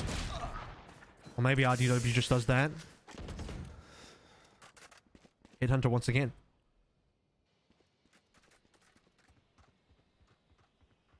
You see that Fwesh as well is about to dump that gun. So that's going to be an unrecoverable weapon. Enemy killed. well, that's an easy 2 for Lou. I was going to say, we've already seen 2 thrifties here on Breeze, maybe a third, but now it's probably unlikely unless Fun Crew make a mistake. They are playing this very patient though, right? They're not going to be putting a foot wrong here. They're not going to rush onto site. They're still got a minute. Play to it as much as you can. Try and force Bonkers, I guess, into playing aggressive as we saw RDW try to do. Push forward with that headhunter. Try and find a couple of kills, maybe pick up a gun. But yeah, they are not moving at all here, Fun Crew. I think if you're Bonkers, you've accepted that you probably lose this round here. Tex has to delete. He has to try and shoot Seekers, which just lets Lou peek for free. Scrawl's already gone over towards the tunnel. He looked like he was trying to travel into the elbow, which means he can't help out his teammate Tex at all. So last couple of guys on pistols here. I mean, maybe Nice Hacks tags 1 or 2 with the Sheriff, but that's all you're going to get. There's the 1, not the 2 though. 11-9 score for Fun Crew. Well, I guess maybe there's a reason why they didn't really want to force too much into that round. Bonkers, at the very least, can now full bite, and from this point, cannot afford to lose any more rounds. Nice Tax wanted to say for the operator. So if he bought the Marshal last round, he could afford a rifle here, but he wanted to make sure he had absolutely enough money to get the Marshal, sorry, the operator here on what could be the second last round if they don't win this. 11 on board for Fun Crew, nearly the 12. And I mean, even as we get towards the last couple rounds, we're getting close to some ultimates. Brilliant shot into Dragon, who's been a humongous problem so far for Bonkers to deal with. It's also the attacking operator down. Nice hacks for a secondary. Man, that's demoralizing for Fun Crew. They had Bonkers basically on the ropes. They only had 1 more bite in the this round. You win this round, you basically win the map. Now things can just get a little bit questionable. How do you even try to salvage this round? In fact, the question is now, Kevin, do you even try to salvage this round? So we've seen worse. We've seen, to be fair, Dragon was alive during those rounds, but we've seen rounds where it was looking extremely bad, and then Dragon finds multiple kills seemingly out of nowhere. Oh, never mind. Unfortunate unscope for Nice Axe. He just unscoped at the wrong time, but you are unfortunately you're slave to the timing sometimes. Minimize might get a kill into easier. Sees the barrel, that'll be freebie. Oh, well, didn't change it for long. Thought maybe that door was just slightly ajar, but immediately shut by Bonkers. Second time that Minimize has shut down Easy's flank over there as well. And they spotted the last player via the guiding light, so full information gained. They don't even have to pick this one, just wait for the timing. Kyoto has to run in and plant, so that'll be an auto win. In fact, the goal now is Kyoto picks up an orb, dies, and has a pit ready for the next round. Well, if that is the goal achieved. 11-10 scoreline. If the first half was essentially... the first half was basically a half of 2 halves, and while I think the second half now has been quite back and forth. Is it a game of quarters, Jake? Is that what you're getting towards? Yeah, something like that. I gotta say though, I think for Fun Crew, I know obviously Dragon has been immense, but when you look at that scoreboard, a little bit even across the board, whereas RDW's 21-14, very much a standout for Bonkers. And I think for Fun Crew right now, it's about being able to take out some of these star players of Bonkers. RDW and probably Nice Hacks to a degree. Nice Hacks doing so much work over towards double doors. Unscopes this time for the blades, gets the knives out, takes out Fwesh's head, turns his attention over towards Cave. Lou trying to respond with knives of his own, but misses completely. Kyoto should be able to find this kill onto Scroll. No, not to be. Fortunately, Dragon covers him. RDW gets rid of Easy. Now it's Bonkers starting to get well and truly ahead into the round. And just like that, 3 quick deaths make it 4 quick deaths. 11-11. Bonkers might just be able to edge out here on Breeze. Momentum is so heavy in their favor currently. You have to look at the Fun Crew buy this round. They will be able to afford a few guns, but a few members super poor as well. You already had Lou committed onto the blades. I mean, that's probably why he's got the 5k in the first place, but unfortunately the blades found no value. 2 jet players trading knives, neither of them getting kills. Again, a very impressive read by Nice Hacks. He had Fwesh's on the other side of the double doors. and knows that, okay, go for the blades and get him down. Pretty simple with that. Still got to dash to safety. Love to see that. So, 11-11. Kyoto on to a sheriff. This needs to be a pit round if possible. So, Kyoto can't afford to die. They need to get onto site, pit down, and collect the round off that ultimate.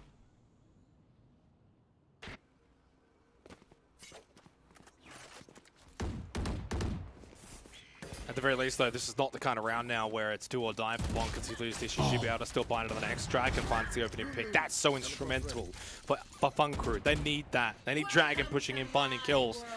In the rounds that he dies early or dies first even, they just simply don't find the way to win those rounds. And now he gets in, gets quick 2 kills. And now Bonker's kind of in the same predicament that we saw Fun Crew in earlier, where it's like those 2 quick kills, plant down. What do you really do? Do you even go for it at this point? Well, I mean, there's not a lot of rounds to play for. You have to make sure you're the one on 12 and not the other team. RDW will get a timing here on the Dragon false shot. It's spotted. Come on, do it. Yeah, you got that one. A little bit risky there. I mean, you saw Dragon turn around. Unfortunately, the rest of the players went down, and Lou will have this angle covered. So RDW about to most likely fall.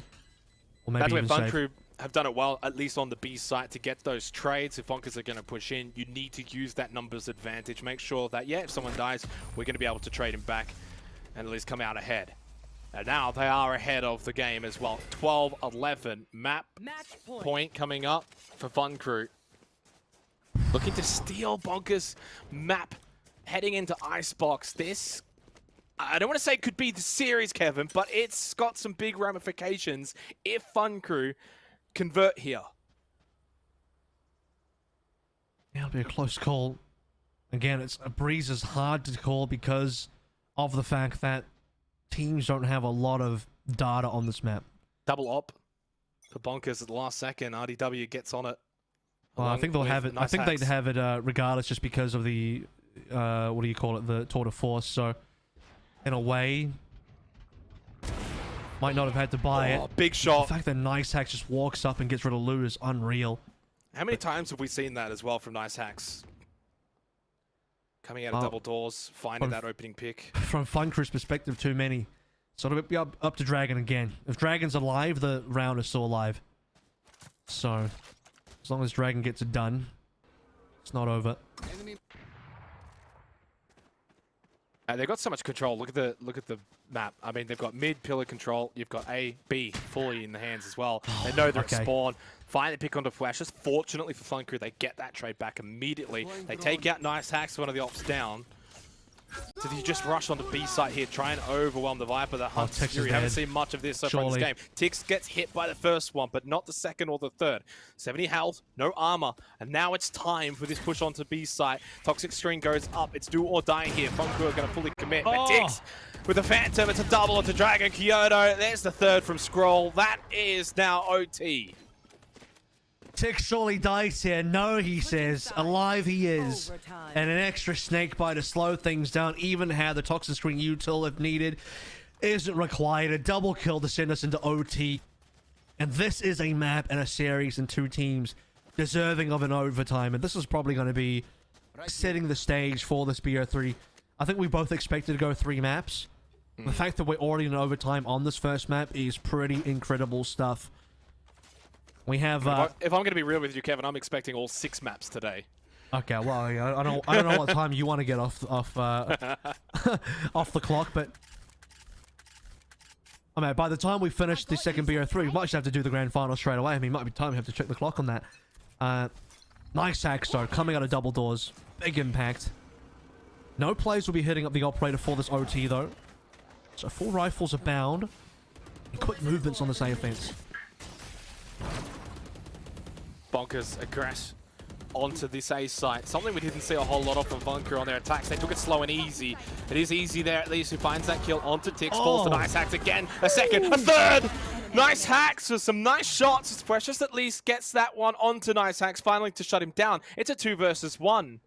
Unfortunately for Nice Hacks, the rest of his team were falling to pieces while he was going for the solo clutch plays. As RDW in a 1 versus 2. Winnable, definitely, when you get the headshot onto Lou. Now 1v1 against Fresh Peaks. Knows where he is, has the information, can go for the spike. Still has time. No rush here for RDW. And he's TP'd out. He's going to rotate B. Oh, he already had a pre-placed trademark, and he simply gets out of dodge. And Fleshes has nothing to do about it. This will be a free plant. RDW has outbrained Fleshes. He's got no idea. And just about everybody. I mean, Fleshes knows he's gone. He heard the rendezvous. He didn't know where, though. He didn't know where he'd gone. That's the problem. He was still looking over towards A. So now he's playing behind the clock a little bit. And RDW has planted perfectly here for window. I mean, surely... He actually should have put his trademark near the spike, but that's fine. That's another tell to see where Fleshes is, but he's got, obviously, the plant for him over on this window, waiting for the tap. He'll probably wait until the halfway mark, or at least a secondary tag. The fact that, by the way, you hear the guiding light means you know that Flesh just went off, and now time is running out. This could be really dangerous for both sides. So half defuse, no time. Okay. There was no time at all. I don't know why. I think maybe because we were from RDW's perspective, it didn't actually sound like it was that close. But it was. Match point bonkers. Look at that scoreboard. 5 of the last 8. Bonkers have brought it back towards the last couple of rounds here on Breeze. Tell you what, RDW played that pretty much to perfection in that 1v1. Patience being shown on the first tap. Playing off the information as well. The guiding light coming through on Flesh actually gives off way too much information. That tells, again, RDW that you're not on the spike, that you haven't actually fully committed. And then he can go for whatever sort of informational swings he wants to. Got close, though. Now, as you sort of mentioned, swap size. Nice hacks back on the operator. Isn't going to be making any early peeks through. Should be good information. Yeah, snakebite, slow things down. Here comes the rotation. I don't mind this, though, from Fun Crew. A lot of the times it was that pretty standard B setup, slow approached attack. But Lou, well, I was going to say in a good position, but Nice Hacks, who has been doing this for the better part of the second half, finds an opening kill from double doors. And that, again, just puts Fun Crew in such a predicament here. Down a player, and pretty obviously going for that B site. How do you recover from this position? Tail is all his time. RDW won't be able to get away, though. Easy around the corner. Minimize, though. He was hiding from that up nest. Mid-nest it was. And he gets the timing to swing on in because he was so close by. Easy trying to make his way in. He hasn't been able to get this movement previously. He just keeps losing to minimize here, but he'll at least kill Tex. Spike not in the hand of Dragon in a 1 versus 2. He doesn't have a whole lot of time, 20 seconds left. Make that now a 1 versus 1. With the headshot onto Minimize, he needs to go for that spike. He could just get the elimination onto Scroll, why not? If Dragon's alive, Fun Crew still have a chance. And he saves the day, 13-13. We continue on here on Breeze. Chambers, Breeze. Both the Chamber players in full control. 1v1's not a problem. And now we head over towards... the Chambers and the Jets, really, when you look at that scoreboard. Oh, I mean, it's always been about Jets, but Chambers really having the most impact as far as staying alive, clutching the rounds, doing the heavy lifting. The Jets will come in and take a bit of credit as they do, but to be fair, credit where credit is due. Nice Hacks has had incredible opening picks from that double doors, and that's going to have to be considered the next time that Fun Crew go for the defense as we are into the second overtime now. Brilliant information on that Trailblazer. Spray through the smoke, not going to be successful. Bit of a heal for Nice Hacks, who for once doesn't find that opening pick, but may as well have. Only 2 health remaining for Lou. RDW can now sneak up here. Oh, speaking of being sneaky, takes out Easy. They know where he is now at least, and it's information gained, but information for a player's death probably not ideal.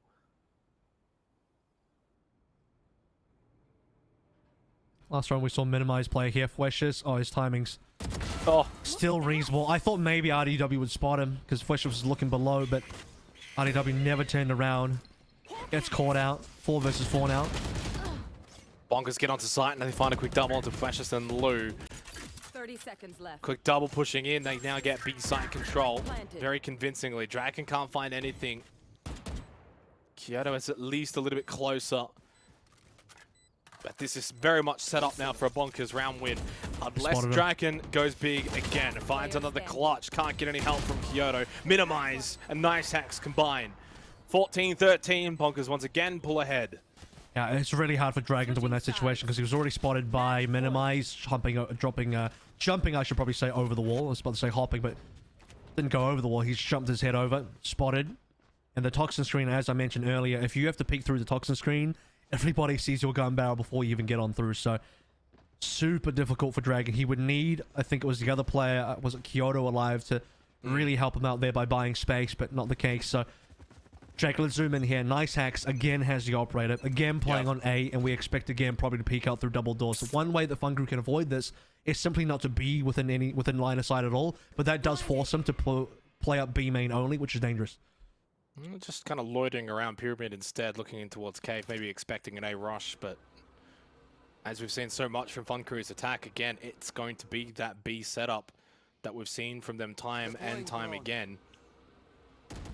Get a bit of information with that drone. There's only 2 on the B site. If you go quick and you go fast, maybe you can find a way to just win sight through sheer numbers. Flash onto Lu, fully successful. Rotations now coming out for bonkers. They need to find the kills though, FunCrew. They need to get that numerical advantage here, and they do find that. Guess who? It's Dragon. Gets rid of Minimize. At least a trade though through from Tix. That's no more though that he's going to find. Nice Hacks eventually makes his way over, gets rid of the other Jet. It's now a 3 versus 2. Still a chance for bonkers to win this. By no means is this over, especially with RDW from the window. Spike on the ground, 2 versus 2. Oh, this timing though. It's easy onto RDW. Had no idea that Easy was going to be pushing through the elbow. I was going to say RDW's timing to get towards that sort of B window was impeccable because Dragon dies. His 2 trademarks placed around elbow have no impact at all. So RDW gets into a free position, denies the plant, slows things down considerably, tries to help out teammate on the other side of the map, which is going to be Nice Hacks. Then obviously Easy will be putting a stop to that. Now we head into yet another OT. Every time we've seen from bonkers on the attack, it's been quick, it's been thorough. Expecting probably not much of a difference here. Toxic String does go out across A through the pyramids. Shock Dart, not going to find anything at the front side of Cave. And again, that push is coming through. What have FunCrew got to stop this? I think it's imperative that they find an opening pick and try and put them down nice and early. But it's Nice Hacks who finds it. A second to follow. Now it's 2 for 1. Make it 3 for 1. Nice Hacks again.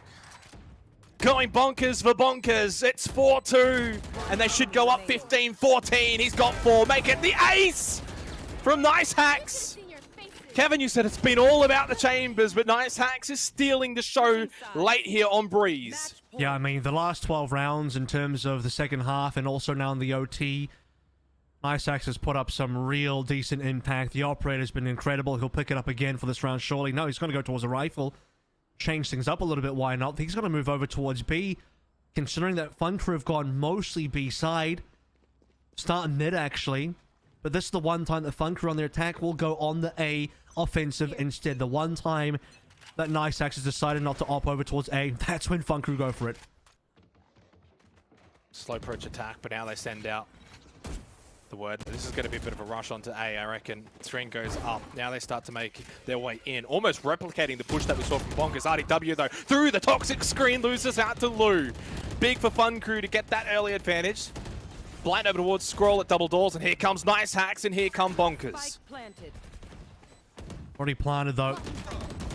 Have to win these duels now. Scroll gets easy down. What a shot from Nice Hacks. It's bringing numbers in favors of bonkers. They can still get this round now. If they do, it will be their map. Couple players left towards Dragon still alive. No, he's down. Oh my God! Dragon gone means no more map win for FunCrew. Nice Hacks has penetrated and defeated FunCrew on this map. They get it done. They wanted to take us to Breeze. They wanted to show that their map could be their map win, and that will be the case. Nice Hacks As soon as he comes through double doors, you know, that's when Bonkers have arrived as well, Kevin, and that's basically how it played out towards the end there. What a match. What a way to kickstart the day today. 2 best of 3s. Let's go to, what was that, like a triple overtime to start off on Breeze. Incredible. And fortunately, at the very least, for Bonkers, they end up winning their map pick, and I think that speaks volumes to us maybe going to all 3 maps here. There's certainly a chance to win on Icebox. I don't want to give them no credit on Icebox or no chance on Icebox. But I think we both felt off the back of the way Fun Crew beat Mindfreak on Icebox, they would be favored going in there. So it was imperative for Bonkers to win this map, and they've gone and done it. Yeah, and, you know, it started very even. I mean, it was even the entire way through. The fact you get to OT means it's even. 3 OTs means it's pretty even. But nice hacks, 31 frags into the day, drops to 30 within 30 rounds. So 1 per round on average. MVP of that match at the end of the day. From the sunny beaches to the cold ice, we go to a break. It's Icebox on the other side.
3 overtimes was required on Breeze for Bonkers get the job done in the end over Fun Crew. We head to Icebox though next. Kevin, obviously, this is the map pick of Fun Crew. We probably expect them to bounce back here. Oh, I mean, Fun Crew had an incredible run on Icebox previously, so this is a map that you have to fear. And if Dragon looks scary on Icebox, on Breeze with the Chamber, man, he's going to be even scarier on Icebox with that Reyna. So that's going to be something that Bonkers have to be aware of, have to be super prepared for, because Mind Freak certainly went on. It goes both ways, though. You could say the same for RDW, and especially Nice Hacks, who I think maybe stole the MVP away from RDW towards the end. It was the RDW show, it was the Chamber show to start with, but Nice Hacks was, I think, the difference maker between the two teams, especially once it got to OT. OT was really incredible coming through from the fact that you have RDW and Nice Hacks making plays, but to even get to the OT in the first place, Jake, Nice Hacks had to have such high impact on that operator. How many times did he peek through double doors for an opening frag? It was too many. Far too many if you are on the Fun Crew side of things. Certainly just can't allow that to happen. I mean, I'm looking at some of these first kills that Nice Hacks had. 7 first bloods, which is, fun fact, tied with Dragon. They both had 7 first bloods. Wow. Yeah. I think that basically speaks volumes to their impact of both of those two players, hence why we've spoken about them a lot. As we head over to Icebox, though, obviously this is now must-win territory for Fun Crew. They need to go for, I don't like saying reverse sweeps in a best of 3, but essentially they need to win the next 2 maps. Icebox now, and then Haven, of course, after this. For Bonkers, you win here on Icebox, and you book your place in the lower bracket final. And you book yourself top 3 minimum, especially in terms of that prize pool. It's a nice little bit extra compared to 4th. And really, it's about getting to the grand finals, facing up against Order, seeing if you can get that best of 5 upset happen, make your way to the APAC playoffs and go further from there. Waiting a few extra seconds to see the final lock in here, but no doubt in my mind that it will be the Nice Hacks Jet into the minimize Sage. There's a major difference. This is going to be the RDW on KO plus Dragon coming through for the Reyna as expected. So no one's going to run a traditional Sentinel, no Killjoy. Everyone's going to run something a little bit more dynamic. I'm probably a bit more of a fan of the KO generally speaking, but when you have Reyna in the hands of Dragon, I mean, that skews things. So normally I would say I like the KO, but simply because Dragon exists and his Reyna's been phenomenal, I mean, you got to back that. Well, let's head into our second map of this best of 3 series. Pretty simple. Bonkers win here on Icebox. They move forward. Fun Crew will go home. They will be out of the playoffs. For Fun Crew, though, this is their map pick.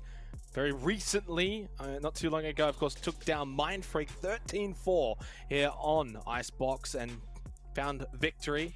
They come into this as probably the favorites for the map, but that's by no means saying Bonkers can't win here. In fact, I'd say there's still a pretty decent chance here on Icebox in terms of their recent results on it. Krimas Disciples, they took down 14-12, so pretty close affair, but it's a win nonetheless, not that long ago on this map. So that's something that at least Bonkers can take into it.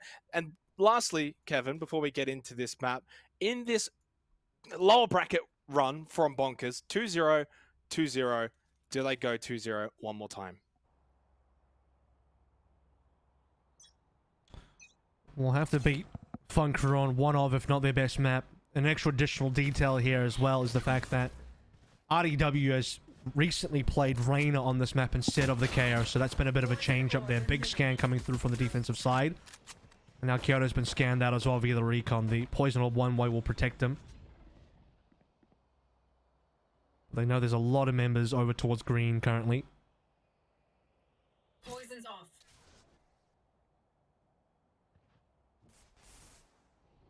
Bonkers prepping for this B site rush. Kyoto holding out towards yellow, not being dismayed. Unfortunately, though, Scroll is going to find his life.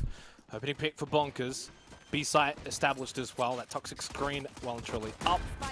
Trying to make this retake virtually impossible for Fun Crew. Easy, already low on health as well. Trying to peek through. Dragon though, hello, there's the Reyna. Quick double onto RDW and minimize, and it gets Fun Crew right back into this round. One enemy I mean, you just can't do this, Dragon. It's 4 immediately. Could be the ace on the pistol again. We've seen Dragon ace pistols. Oh, my goodness. Oh, this time, though. Skip a heartbeat, though. 4 and 1. That's 5 out of 6 on the ultimate already. I mean, this is the power of the Dragon Reina. Coming up big time, straight off the cuff, already on a Vandal. You've already got a timing for a round 3 Empress with the Vandal. Yeah, and just quickly bringing it back to some of the statistics, but that win against Mindfreak, it was the defense of Fun Crew that set them up for that win. A 10-2 defensive half against Mindfreak. Fun Crew on the defense to start this match and getting that pistol round. It's important to get that platform to build on in this first half. They're going to need something similar to that. Maybe not a 10-2, but a good defensive half here from Fun Crew to rebuild some of that momentum, that confidence as well that they may have lost on Breeze. Kyoto and Lu find 2 early picks. No real surprise, no real buy-in here from Bonkers. And they will lose the round pretty convincingly because of it. Bonker, I hardly know her, Jake. 2-0 and a flawless. Vandal kept in line. The only thing that could have gone better here for Fun Crew is if Dragon got a kill or maybe died. Just to confirm that Empress. I'll have to find it the hard way now or get some sort of orb control. This is where timings on these sort of ultimates plus a hero rifle makes all the difference. There is a caveat though. When I read into this RDW KO pick, I see it as a bit of an anti-Reina. You get that knife down, you get some suppression down. Dragon can't just miss away, can't heal off that. Dragon's entire kit's gone, that's a power Reina gone as well. So I see this as being a targeted counter towards Dragon. We'll see if it works out for the Dragon's really up close here. He wants to get aggressive. It can be very situational, though, for basically everything to go right there. And when Dragon has that hero rifle, he is still going to be so difficult to stop. A quick double, and that already puts Bonkers on the back foot, despite buying into this round. Fun Crew, of course, they've still got the Spectres up close. This is where they will reign supreme. The full buy from Bonkers is gone astray, courtesy of the hero rifle. The Reina so far, well, Dragon so far, proving to be a difference maker. A 3-0 start here on Icebox. The scorelines for Bonkers as well. 1-3-1 across the board. Everyone's got a single kill, 3 deaths, and 1 assist. Right here. Dragon stealing away the show from both teams' POVs and now just save this Empress for probably round 5. Be a bit disappointed if he used it here, but allowing the rest of your team to farm up would be good. This would be a good round for Luigi, Fish, and Kyoto, the other members of Fun Crew, to try and get some eco frags, move their ultimates a bit closer to the desired positions. Got to be a fast mid to B play coming through from Nice Hacks, Knife confirmed over into mid, and now Lu, Dragon, everyone's picking up carrot frags. Wow. And a lot of what's happening right now from Fun Crew, I feel like in some ways is a mirror of what we saw from Bonkers on Breeze. A lot of these opening picks, quick doubles, and forcing their opponent onto the back foot early, that 5v3 kind of situation. And this is what Fun Crew is now able to bring over to Icebox, is just that. Getting these quick double opening picks, putting Bonkers on the back foot, unable to really do much into the round. Yeah, obviously Bonkers don't have the economy here in this particular round, but we saw the exact same thing play out in the 3rd round when Bonkers full bought. This is just not the way that they would have liked to see Icebox start. Easy one for Tix. Finds the rifle from Dragon. That's something. Don't sense they're going to be able to do much more in this round other than just deny maybe some guns away from Fun Crew. Good off angle. What can happen here. Tix actually gets slow. Still 40 seconds, but Kyoto getting that kill onto Tix. That probably means not much more will happen here. RDW gets one more gun off the board. At least a little bit of damage in terms of finding a few kills, but not really the entire round. It's 4-0. I like the damage, though. I think being able to get 3 there is pretty hot. No plant is a little disappointing, but they weren't expected to do that when it's a 2v5, pretty much. Good plays by Tex towards the end there to make it more competitive, and they'll farm up orbs, you know, they farm up ult points off that. Get yourself that null command, get yourself that Viper's Pit as well. Super important on this attack, especially when Dragon wants to go for this Empress. A null command completely ruins the Empress, so yeah, I mean, I can see RDW having some major impact to really put down Lu and Dragon, 2 of the biggest issues you have to deal against. Both can be suppressed and both can be put in an awkward position from the suppress. Oh, headshot was available there for Nice Hacks, but unable to find it. It's Precious who finds it back the other way. so far on Icebox, it's just simply been a case of everything going the way of Fun Crew. The opening picks, the execution towards the back end of rounds. At the very least here for Bonkers, they do get the spike down. That's something. They struggle with that at times. Fueshas has read that perfectly on RDW, and then somehow gets a third. This time on the minimize, and while that spike did finally go down this time, Kevin, unfortunately the players of Bonkers are also going down. Yeah, they're being eliminated really quickly here. Pit's even moved. So Scroll hoping for the best, just a spray. He's in the middle of nowhere with the pit falling. Really cool stuff from Fueshas, even, you know, really slick rifle change up on the ground as well. Doesn't even have to reload. RDW, good entry on the null command. I mean, it gets them the spike plant, gets the pit in a good position, but because they can't actually win some of the gun duels as that round progresses, RDW's position in hell, not quite good enough. Especially when Fueshas will get 2 off that. And they don't have to spend ultimates. And consider the fact that Fun Crew still have 4 ultimates out of 5. They nearly got all 5, and it's 5 rounds in a row, even in a situation when Bonkers, for all intents and purposes, Jake, played the entire attack up until the plant and then the post-plant pretty perfectly. It's just they couldn't get anything done after the plant came down. And I guess in some ways this might be giving you a bit of deja vu of the Mindfreak game and Fun Crew. You know, that kind of first half, that defensive first half, you know, it was 10-2. This is the kind of scoreline that 10-2 could actually be a reality here if Bonkers can't turn it around off the back of this tactical pause. 5-0 start, not ideal, but we do have to remember back on Breeze, it was a 5-1 start, Kevin, right? So Bonkers have at least already shown their ability to stop the snowball and then go on a bit of a run themselves. They can do it. We know they're capable. You know, Nice Hacks 1 and 5. Yeah. That's not going to stay that way for long. So at some point, Bonkers will fire back. This is one of those situations now where if you're one of the other teams watching, what you might even need to develop is you have to target man Icebox away if this is another strong Icebox showing from Fun Crew. Just to remove from the pool. Risk playing Breeze, risk playing Fracture. Be open to playing something else, but if you're forced to ban away Fracture every single time, the Fun Crew first pick Icebox, it's got to be a lot of this. We saw Iconic play Icebox last night against Order, 13-8. Not a bad showing against the best team in the region, but you're right, in this instance, do you just even bother? Do you just take it out? If, of course, these two eventuate into the lower bracket final. Long way to go for that to happen. Fun Crew still need to win all the 2 remaining maps. Plant should go down here for a minimize while helping out. Fueshas is taken very low. Shock Dart ended up hitting out. Another shot as well. The classic Scroll with the second Shock Dart. And hello, Kyoto, bye-bye. Ticks from behind. Gets a second one as well. Minimize found 1-2 elsewhere. And just like that, Fun Crew are going to get blitzed. I know the Empress is good, but not in a 1 versus 4 against everybody. Your position's already been known. Beyond that as well, the opening was suppressed. I mean, you can see the knife just come on through. Dragon had to wait. What a flank coming through as well.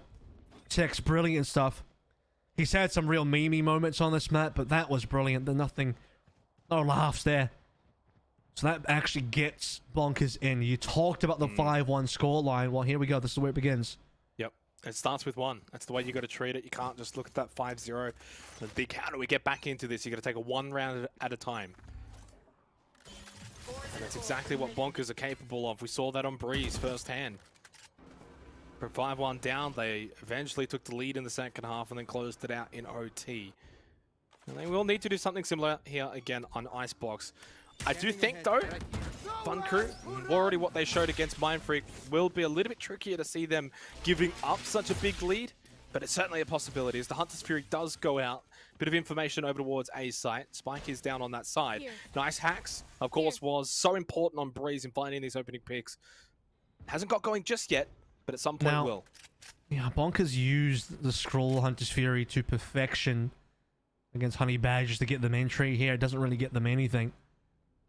No real movements, and if it did have a tag that didn't eventuate a kill, it would have been healed up by Fueshas as well. Eventually, Six is going to have to make some movements too. He's lurking over towards the B side of things.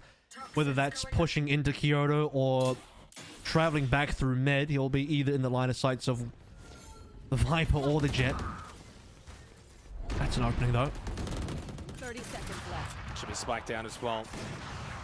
Top side That plant. opening pick makes things a little bit easier as well. Once that plant does go down, Precious though, under, able to get nice hacks. Keeps him still out of this game. And while that plant is down, Tix can come in actually on the backside here over through Spawn. Gets one, immediately traded though by Precious. Goes for the revive into Kyoto. They are going to fully commit to try and get this retake. 4 versus 3. Time though running out. That spike has been down for quite some time, Kevin. And there's the 1-for-1. 2 versus 3 now. Viper's been on the defensive side for the retake. That's really strong. They can start threatening the defuse immediately. What's going on? Scroll has got 2 picks. Fragment coming through as well. That's going to stop the defuse for sure. Great utility placement. An unbelievable 2K from Scroll that opens up RDW to clean up the last member via utility.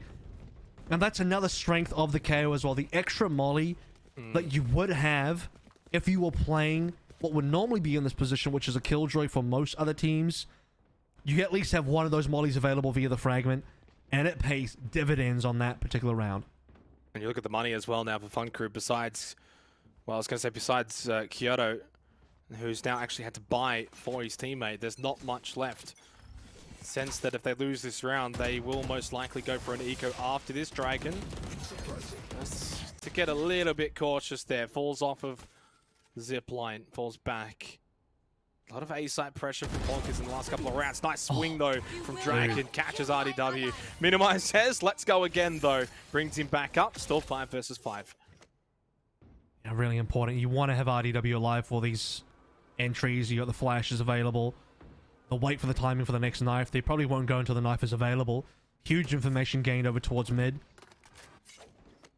It does say that, I mean, they already knew that it's going to be A mostly in terms of where Bonkers are.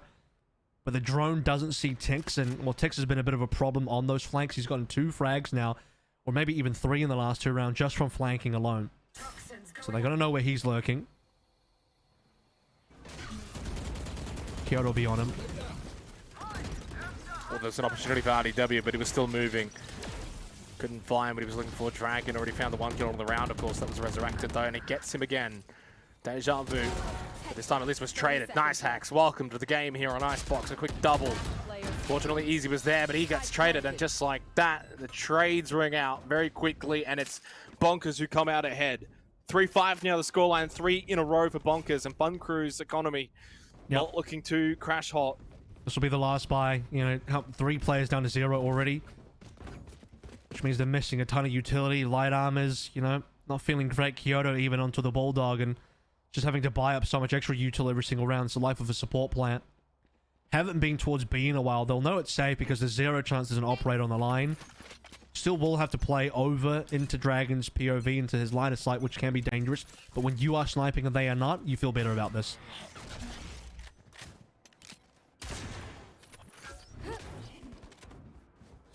Still scanned though, which is not ideal. Oh, Kyoto getting a bit cheeky here. And it will pay off with the Bulldog traded, but that's fine. I mean, even just getting 1 with the Bulldog is really all you can ask for. Dragon, though, well, yeah, needed to get 1 as well in that situation. And now Nice Hacks is starting to get going here on Icebox. Lou from behind, RDW watching, though. The game sense impeccable. And Bonkers and now have gone for 4 in a row themselves after Fun Crew got out to a 5-0 start. I'm not going to lie, Kevin, I think Fun Crew might need to call a tactical timeout very shortly. Well, they're not going to win this round. Not when you have so much available on the other end. And a suppression. Insult to injury. Rub the salt in the wound there. It's going to be 5-5 as well. It's basically, you know, in terms of their read on the round, flawless. Not in terms of numbers of alive at the end of the day. Kyoto got a cheeky one through the one-way smoke, and I think if you're Bonkers, you have to be a little bit more careful to not get caught by that. But Dragon playing in a one-and-done position had to get a kill to dismiss away. Just couldn't quite get it done.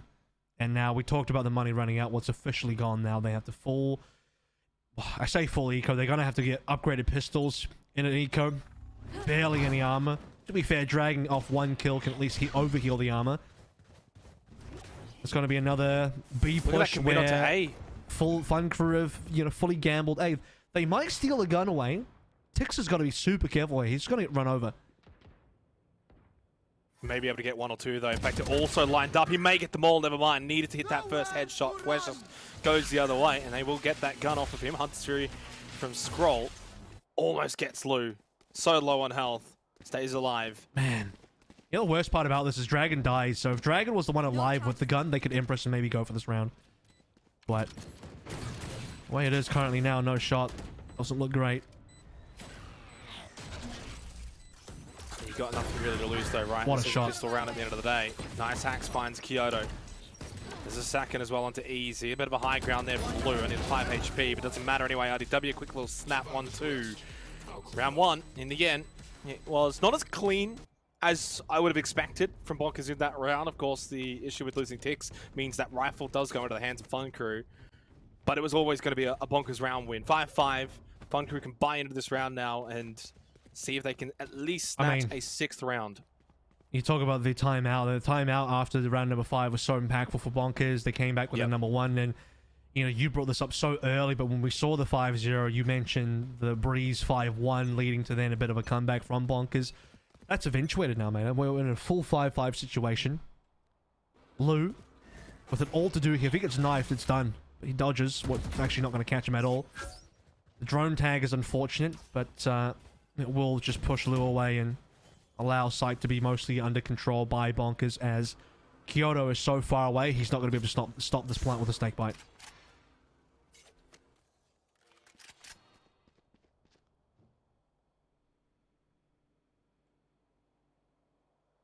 Although, Bonkers have cancelled B and shifted A now.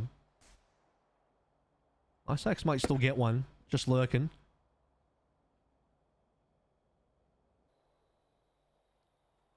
Although Jake, if Niceax dies and gives the operator over towards Lou, that's dangerous. That's very dangerous.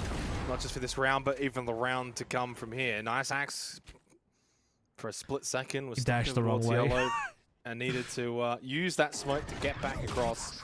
Takes that one shot and now rushes back over towards A to help out the rest of the team. Dragon, so important. Suppressed though. There's that knife you mentioned before, and that really does impact Arena. Minimize the wall. The spike, it will go down. Questions. This is where, though, the trades ring out, just like the last rounds prior. This time, though, it's Fun Crew who've turned the tide. In rounds gone by, it was Bonkers winning a lot of those quick rush exchanges. Fun Crew make short work of Bonkers this time, and they finally stopped the rot. Flawless indeed. 5 in a row to Fun Crew, then 5 in a row to Bonkers. And now Fun Crew get back into the winner's column. Which is like, you can't hide that operator away from me. It will go into Lou's hands whether you like it or not. Oh my goodness. So the ultimate actually came on through. Null command from RDW to have that suppression field out. But despite everyone having no utility on the back end because of it in the defensive half, or the defensive positioning on that A site, they just won the gun duels. You know, they had good positioning and had that opening shot accuracy that got everybody on Bonkers down with no trades. So, unlucky, I guess. As we head into final round of the half, 6 and 5, it looks like Fun Crew may still yet be able to win this half if they collect the 7. Especially with an operator now in Lou, and he'll make it work. Tick's instantly gone. That's the pit gone as well. And Lou is, though, a little bit stuck over towards yellow. Needs a bit of a helping hand. Spike planted. But may be able to get out of this and does so. Niceax eventually made his way over. Trades in favor of Fun Crew. They got rid of both Minimize and Scroll. Niceax still has RDW alive as well. And there goes Kyoto. RDW should be able to catch maybe 1 or 2 here. Surely they're not going to get him immediately. Gets 1. 1 above, though. That is, of course, easy going for the defuse. 7-5 half for Fun Crew in the end. It's not too bad. It's no 10 and 2 as they had against Mindfreak, Kevin. Yeah. And considering they started off 5 and 0, I don't think they would have been too happy with 7-5. But they'll take a leading advantage going into the second half.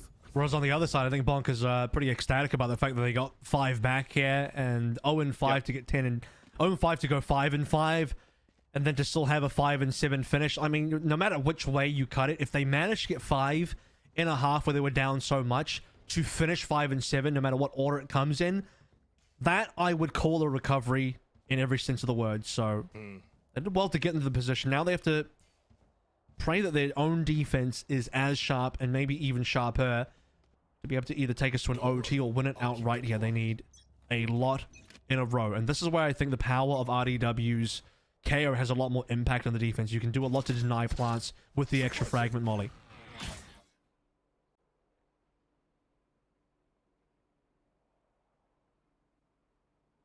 course, Bonkers already winning the first map. If they can find a way to have a very successful defensive half here on Icebox, they can move forward to the lower bracket final. The Fun Crew, I think, actually ended up holding that tactical timeout. They still have it available.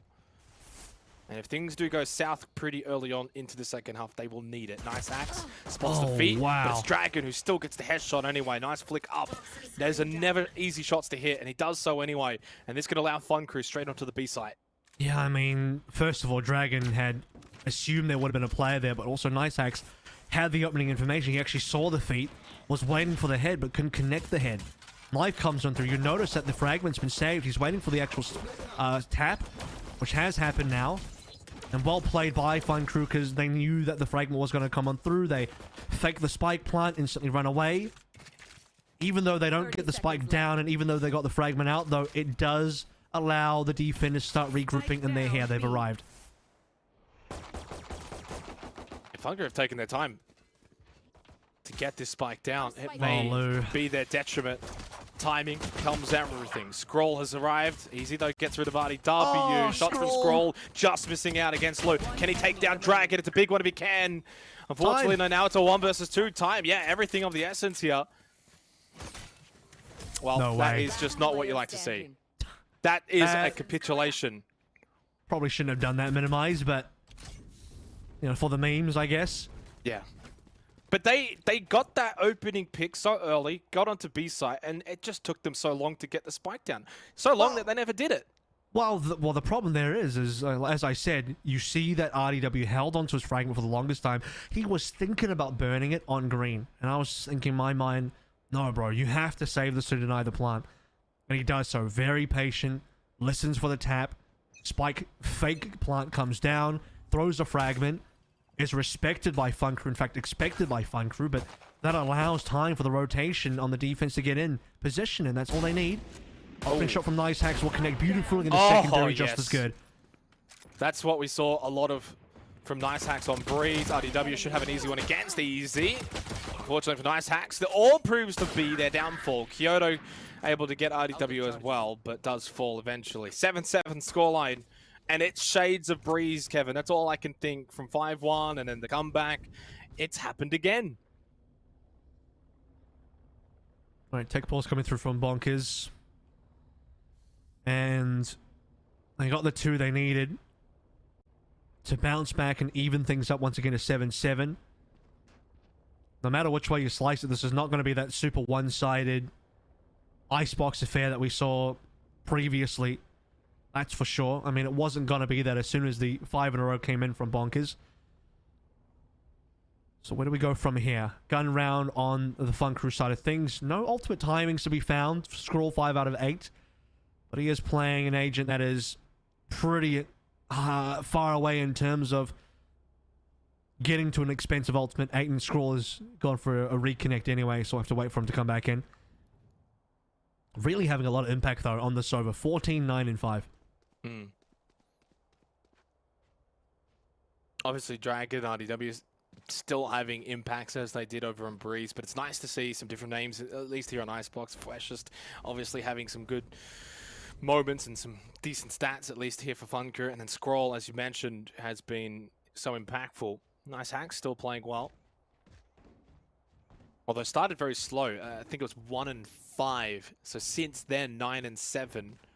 And has been able to have more of an impact, finding a lot of these opening picks, getting involved in fights early on. I think just generally with Bonkers and their comeback, Nice Hacks has also picked things up as well alongside that.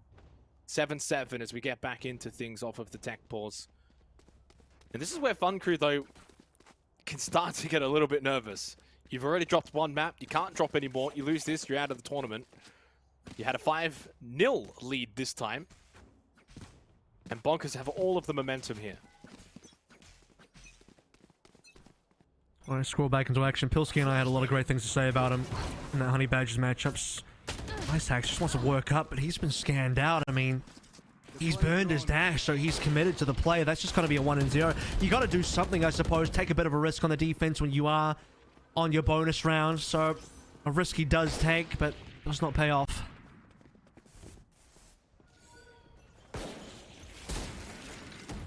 he's going to hit those shots. Unfortunately, it allows Precious to now push through, get that elimination.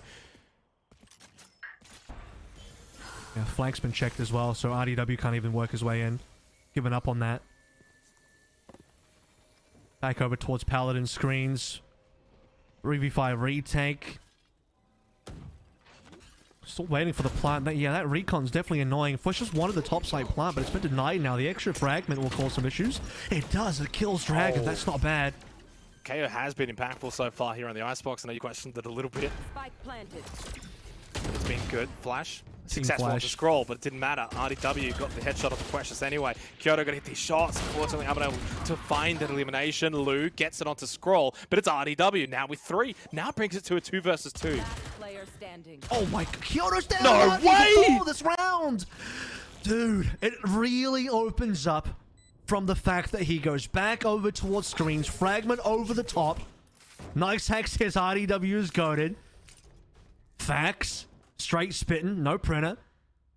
No command available now. I mean, what is going on? They work together so well that even the team flash doesn't matter. Scroll's not part of the swing. RDW swings off his own flash, gets a kill, and they just continue converting until they have Spike and site control.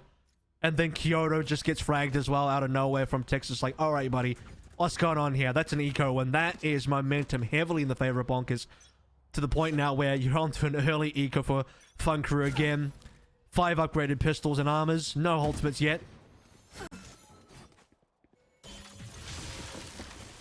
Yeah, I've just got my hand on my face at this point now, Kevin, and I'm wondering, where does Fun Crew find a way to turn this around? Their attacks on Breeze as well, for the most part, weren't that amazing. Nice Hacks is now also starting to find picks with the operator, early picks at that. He's getting going. That is not good signs for Fun Crew. Info indeed. Scroll hasn't needed really a whole lot of it and has been finding kills anyway, but it's Nice Hacks again with the operator. This is where the tide has well and truly turned, and Scroll puts the nail in the coffin. 9-7 now. It is getting quite difficult to see where Fun Crew are going to turn it around and stop the rot. I mean, I don't think that Fun Crew are going to win that round with pistols, but they wanted some damage. They got the kill to minimize, who, with way too many shots there, that's all they get. Considering how much money is on board, when you look at Tex, you look at Ice Hacks, and they have, you know, 6-7K between the two of them. It's too much. RDW now going to pick up the early operator. So it's not even going to be Nice Hack sniping. They could actually double snipe this if they wanted to, and they might swap guns. Because what they'll want is Nice Hack's pushed up on the high ground. That's a big knife, by the way. The unfortunate thing about that is it's going to slow down and maybe stop Fun Crew from pushing on in. Early burn on the fragment actually tells you a lot about the confidence levels. Usually you would save that to deny the plant, but he's burned it so early. Maybe he believes he won't need it. Hunter's Fury available as well for Scroll. Having a big game here on Icebox. Ticks, headshot. Is there a second? No. Does get traded. And the revive at least through Precious. Then also Dragon gets Nice Hacks. And just like that, sometimes all it takes is that little moment, Kevin, and it just flips now into the favor of Fun Crew. From an opening pick of Bonkers continuing the charge, Fun Crew overwhelm the A site. They commit the Resurrect, they commit the Viper's Pit, they even commit the Blades. I mean, they've committed everything for this round, right? So they're going to get the round, you would hope, but what's to come after this? What's to come after this will be a lot more money in the bank, that's for sure. One player left to go through, could be a flawless. You'd love to see that. If it's possible, won't be. Lou is already low HP anyway, but Dragon's on the angle over towards Pallet. Like short work of Scroll. No opportunities for any big plays. To be fair, a big play there from Scroll would have just been to get another kill. Considering money deficit for Fun Crew, any kills there would have been impactful. So, spending a lot of ultimates there for Fun Crew, mega worth just to stop the momentum of Bonkers. You cannot allow Bonkers to get any further free, I'm not going to say free rounds, but just more rounds to get that 5 in a row. It's been a lot of, you know, when you look at the round summaries here, you got a 5, a 5, and a 4, broken up by a 2 and a 1. So it's been big sprees on both ends. And obviously for Fun Crew, it's not like they're that far behind anyway. It was only 2 rounds. You need to stop that momentum of Bonkers, win the round, get something on the board, keep that scoreboard ticking over. Now, first map between these two went to a triple overtime. So we are expecting this to be close towards the end of our time here on Icebox. Drone gets taken down, but all eyes should very well be on Nice Hacks. He has started to bring this operator to Icebox, and finding these opening kills has been his forte in this series. Trying to see if he can catch the head, takes the shot, misses. Bladestorm now activated. Bonkers expecting this push onto B site. They are here, they are set up for it. And also you've got RDW coming in from behind. He does find the elimination onto Precious. Now he can do some more damage as well. Over towards Green, gets taken out by Kyoto, and that spike is down. Bonkers need to be aggressive now, going through that toxic screen. Suppression field is still active though. That's going to cause some problems, but maybe not for Dragon. They saw the kills. Fun Crew with 2 alive. Can't use that. We'll get it done. They didn't have any util due to the suppression field, but it doesn't matter. 9 on board now for both teams. We're keeping this one really close to the chest. Enough members surviving that they're okay for money. 6.3 on board for Kyoto is nice to see. And how fast the economy changes. 4 in a row for Bonkers. 2 more rounds later, we're into an eco. I think or there at was least a moment, hero rifle. A moment like this on Breeze as well, where if you recall back when it was Fun Crew Snowball into Bonkers Snowball, I thought at around this kind of scoreline, maybe now's the time with Fun Crew go on a bit of a roll themselves, and there was a Bonkers round that they managed to pull out from nowhere. Will it happen here? Hard to say now with losing RDW so early, but nice hacks! He gets 2 of 3. The last one just misses Dragon, but job done in the end. 3 versus 3, A-site push, Spike heading on over. Dragon, of course, leads the way, the front man. Tix has the Phantom up close for Bonkers, looking for Kyoto to push over, and does just that. This is such a big round. Dragon needs to help out here and win it single-handedly and get Fun Crew up to 10. That spike denied now. They had no idea the Minimize actually flanked around, and he did that smartly. He found weapons on the floor. It's Dragon on a 1 versus 2. Would like to think about the Empress, but doesn't want to get swung. This would be the perfect time to pop off. Spike recovered, fake plant. Has time, 40 seconds left. Doesn't have to rush the spike going down just yet. Has to play A, though. And will do just that. In fact, even gets it down. So now, the timing turns his back at the wrong time to Minimize, who did come through from behind Fun Crew and caused the most damage after Nice Hacks found the early double with the Sheriff. That is the Thrifty. That is what I was going to be talking about at the start of this round, was the fact that Bonkers did just this on Breeze when it looked like Fun Crew were going to be able to get on a bit of a roll, maybe start to cause some economic damage. Bonkers pull a Thrifty, and they've done it again here on Icebox. Except last time as well on Breeze, Fun Crew then reversed with Thrifty and did it here as well. They won't have to because they got the money. But Fun Crew certainly shaken up by that round where you expected a lot more. Bonkers came in big time, and I was thinking in my head, how much extra damage and how much impact is this Nice Hacks 2-piece over towards A is going to make? And initially 3 versus 3, you're thinking, alright, could be good. Then the extra rifle, especially the extra one being picked up by Minimize, does all the extra damage. RDW now on the big flank. It's not going to see anybody, but will give a lot of information. Full orange control. And Scrawl's even going to pick up Dragon as well. Nice Hacks. Give him an inch, he'll take a mark. Gets rid of Kyoto. And now the pressure falls back onto the side of Fun Crew. Yeah, they've got money for now, but you keep losing these rounds towards the back end of the second half. They might find themselves in a situation where they may just run out of money. They fake the A site, rotate, and they start to slow walk back over to B. Bonkers, though, have 2 on A, 2 on B. They are primed for both sites. This is where Fun Crew, though, are going to have the advantage, right, in that 3v2, unless they have a delayed push. But Tix should be able to get 1 here. Checked. Never mind. Easy was watching it and checking it. Nice hacks. The dash into the yellow, though. Doesn't matter. Still picks up a second in that little foray. 3 for the round. Resurrect from Precious. They are committing to this round. It makes it a 2 versus 2 post-plant retake now for Bonkers. RDW, though, not going to be able to play for his teammate. Lou just jumps around. RDW can't land a shot, though. Knife goes out, and now he's getting pushed by Precious. Does he realize this? Yes, but too late. Precious lands the shots. Scroll, though, in a 1 versus 2, and he knows exactly where both of them are. Yeah, but he needed IDW to do a little bit more there. He gets some damage on Precious. I believe it's being healed up.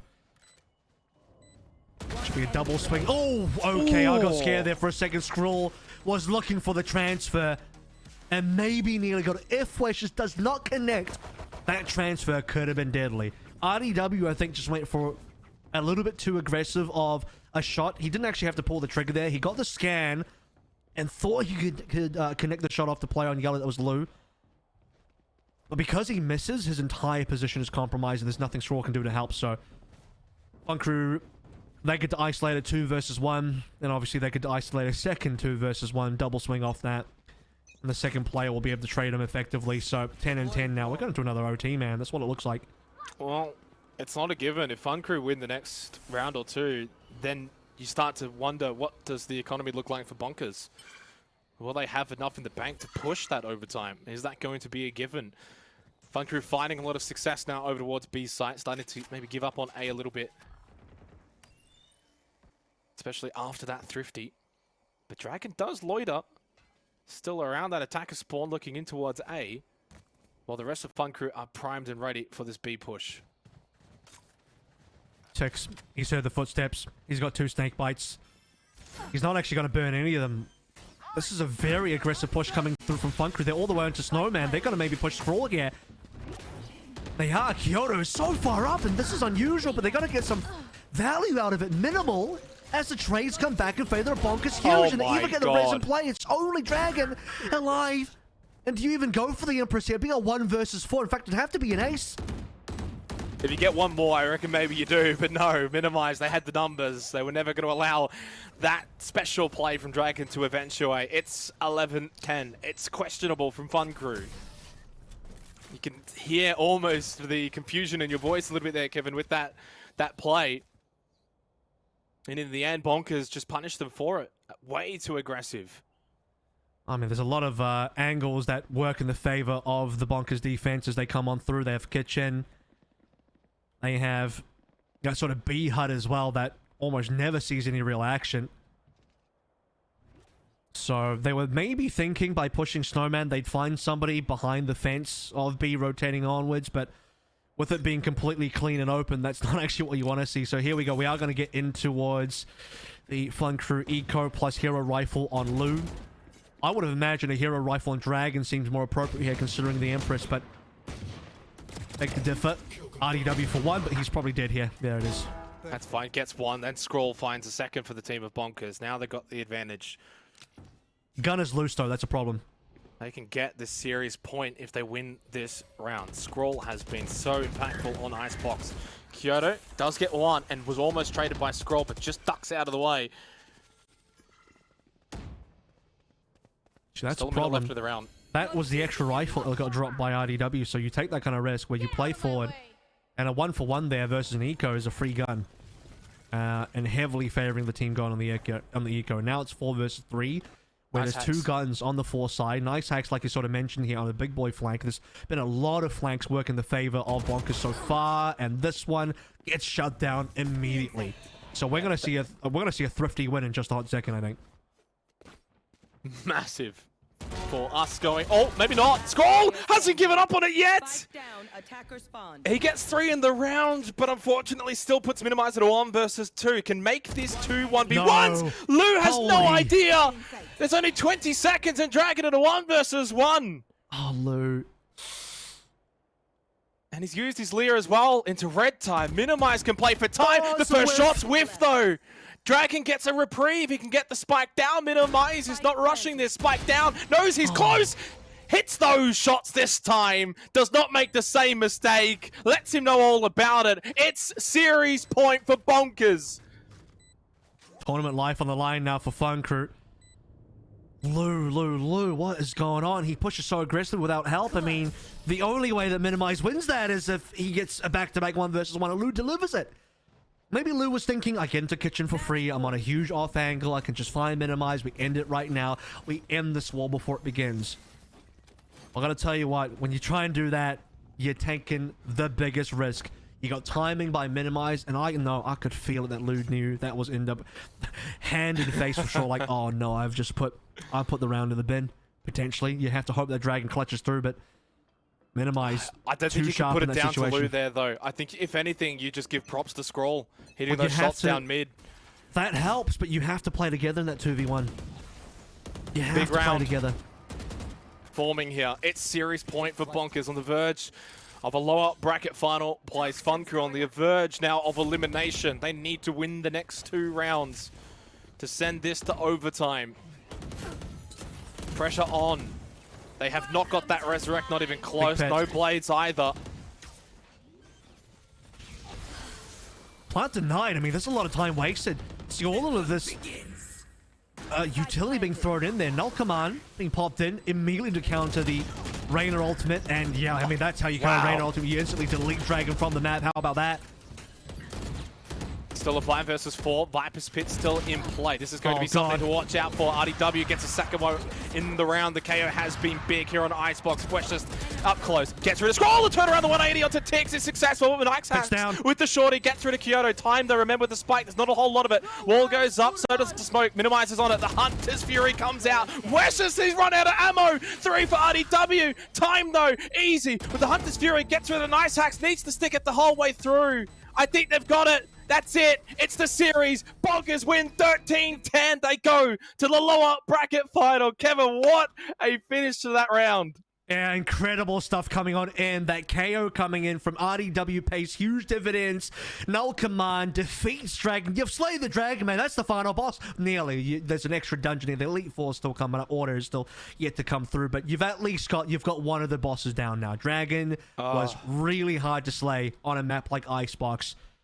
But KO in RDW's hands on that null command, extra knife as well. You get rid of Kyoto's pet, and suddenly you're into a really good positioning to get that round done. But I have to rewind a little bit. I still look back to that minimized 1v2 as being monstrously impactful to get Bonkers to that position in the first place. Mate, sensational game, and for Fun Crew, it's almost just heartbreaking in a way, considering the start that they had on both maps of Breeze and Icebox. When we think back to the start of Breeze, it was what, 5-1 was the scoreline. We're sitting back here saying, oh, this is not looking good for Bonkers, right? Knowing what Icebox was maybe going to bring for Fun Crew. And then obviously they lost Breeze. Okay, whatever. They had Icebox in the back pocket. They go up 5-0. You're thinking, okay, this is what we kind of expected from Fun Crew on Icebox. Lo and behold, though, we said it.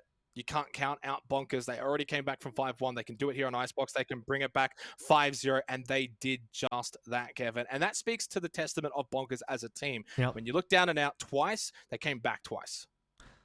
Yeah, and you can't deny that as well in terms of just having great mentality. That's the kind of team that has, I think, the capability to take on a squad like Order, who are sitting in that grand final, watching this game as well. We talked about the possibility of, like, what happens if Fun Crew win this Icebox? Does that become a permaban? Well, forget about it now. Fun Crew have had good Iceboxes, but they had them versus teams like Mindfreak, who couldn't show up to the day. Bonkers are not Mindfreak. Bonkers will be able to show up, and even if you go down 0-5, like you said, they have the capability to make the comeback. It's not over until it's actually over, and Bonkers will be the one to finish things off. They're not going to let Fun Crew push them around. I think that it sets up a very, very nice lower bracket final, a good rematch for those who were unaware. At the very beginning of the upper bracket, it was Iconic and Bonkers that went to battle. We've got an interview though, Kevin. It's a surprise one with Minimize, our VOT countdown specialist from today. Who am I? He is a winner. That's who he is for Bonkers. First, I just have to ask how you're feeling after that victory, mate. Yeah, look, they kind of surprised us a bit. Last time we played them, honestly, it was a lot easier than that was. And yeah, they come out, the OT game, and really close second map, really pushed us there. So credit to them. But yeah, good to get the win. You guys were kind of behind at several points, and we talk about Icebox as well. You're down 0-5. Talk to us about sort of the mentality there with how the comeback is supposed to happen. I mean, there's also a situation when you have to sort of enable yourself to get to the OT or Breeze and then win the triple OT or Breeze. Fun Crew were ahead at multiple points in this particular matchup, but you guys still came out ahead. Yeah, I think the timeouts really helped. We got to talk with old mate Jordation, great coach. Really helps us keep composed and stuff. Honestly, when we called the timeouts, we had some tactical changes, I think. We kind of saw how they were playing and adjusted. I think the way I thought they were going to play was a bit incorrect, so we had to like kind of change our direction and try to adjust to what they were doing. And obviously we haven't seen their Breeze at all, so we had to adjust to that as well. But I think we did a good job and got there in the end. Obviously, you'll get a little bit of a break, a little bit of a breather before your match against Iconic, but what does it mean for you guys as a team to get that rematch against the team that beat you pretty convincingly 2-0 in the upper bracket? You get that rematch. Is that something that you're just itching to get into? Yeah, look, the Iconic boys, we have a little bit of history. I've played with a couple of them before. So, you know, we're coming back, we're looking to strike the rematch. Look, we'd love to get that one. So ultimately feeling pretty confident. I mean, Order's still up ahead as well. Are you guys ready for that challenge? Order in the grand finals. They 2-0'd Iconic yesterday. Does that worry you a little bit that so far Order have only they dropped that one map to Honey Badgers, which you guys dispatched very easily. But other than that, Order's made everyone else kind of look easy in this playoffs. Yeah, look, Order's always going to make everything look easy. So in terms of fighting Order, obviously we're just focused on the game ahead of us right now. But if anything, I think they've looked quite more beatable this competition than most. So we're looking forward to giving them our best shot if we make it that far. Right, man. I told you I backed you, and you won. So congratulations. I knew I picked the right horse. He actually went for Fun Crew, but I think it's because he didn't have. I think Xenox was lying. Don't worry about he didn't have the awareness to put his tips in. I got confused. I got confused because I was like, which team is minimized on? Is he on Fun Crit? So I picked Fun Crew. Don't worry about it. You made the same mistake before. I keep forgetting, dude. Any shout outs that you want to give to everyone watching?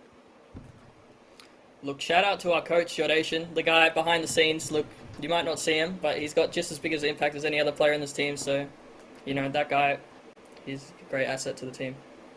It's nice to know that he's not that washed up anymore. At least he's found a nice role in the coach's box. Congratulations again on your victory, mate. Wish you the best. Goodbye then, apparently, to minimize. Obviously, Goodbye. he's going to go off and have a bit of a break before the lower bracket final, Kevin, which it's not going to be anytime soon. Obviously, I think it's going to be about 6 p.m. Australian time. So that's about 3 hours from now. That's enough time, surely, to sort of regroup and have a breather going into the lower bracket final against Iconic. Yeah, it is. It's actually a lot of time. So, you know, do what you got to do. Come back, get ready, stay warmed up if you are the teams of, you know, either Iconic or Bonkers, because they'll have to. I mean, it'll actually give you enough time. You might even want to sit down with your coach and just go over that last game, which I'm sure that Bonkers will be doing with Jordation, as they've had plenty of good things to say about now. But what an impressive 2-0. Really happy to see Bonkers now going up against Iconic in that next game.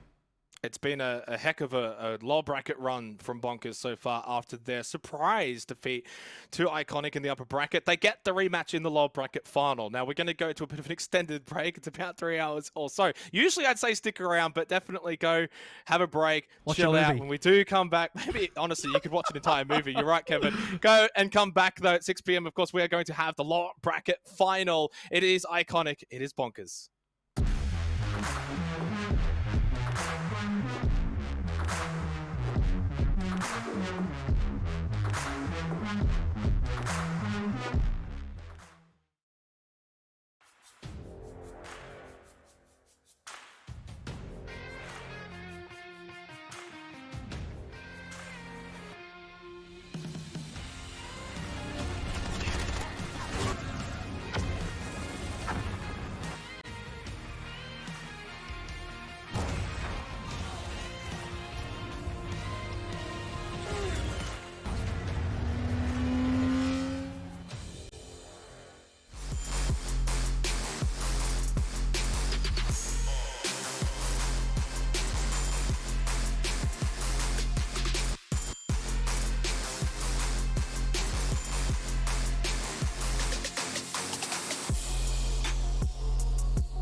Show me what you got. Back up, back up, back up, back up, back up, back up, back up, back up, back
Show me what you got. Down, up, back, back, up, God, down, up, back, back, God, down, up, back, back, up, God, down, up, back, back, God, down, up, back, back, up, God, down, up, back, back, God, down, up, back, back, up, God. Ain't no reason to back down, so step it up. God, down, up, back, back, up, God, down, up, back, back, God, down, up, back, back, up, God, down, up, back, back, God, down, up, back, back, up, God, down, up, back, back.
Show me what you got. Back up, back up, back up, back up, back up, back up, back up, back up, back up, back up, back up, back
Show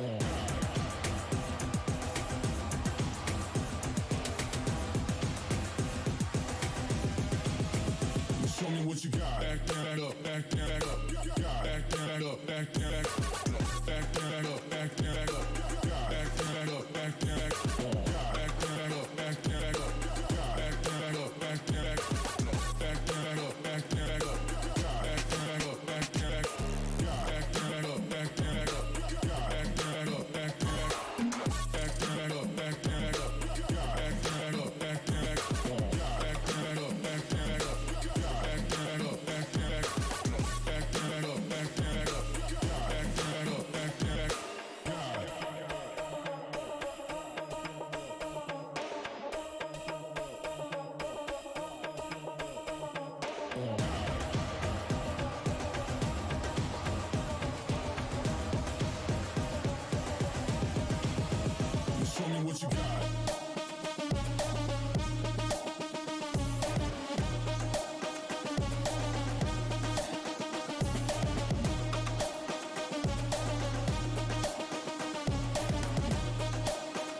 Show me what you got. Back up, back up, back up, back up, back up, back up, back up, back up, back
Goddamn, so step it up. Goddamn, up, back, back, up. Goddamn, up, back, back, up. Goddamn, up, back, back, up. Goddamn, up, back, back, up. Goddamn, up, back, back, up. Goddamn, up, back, back, up.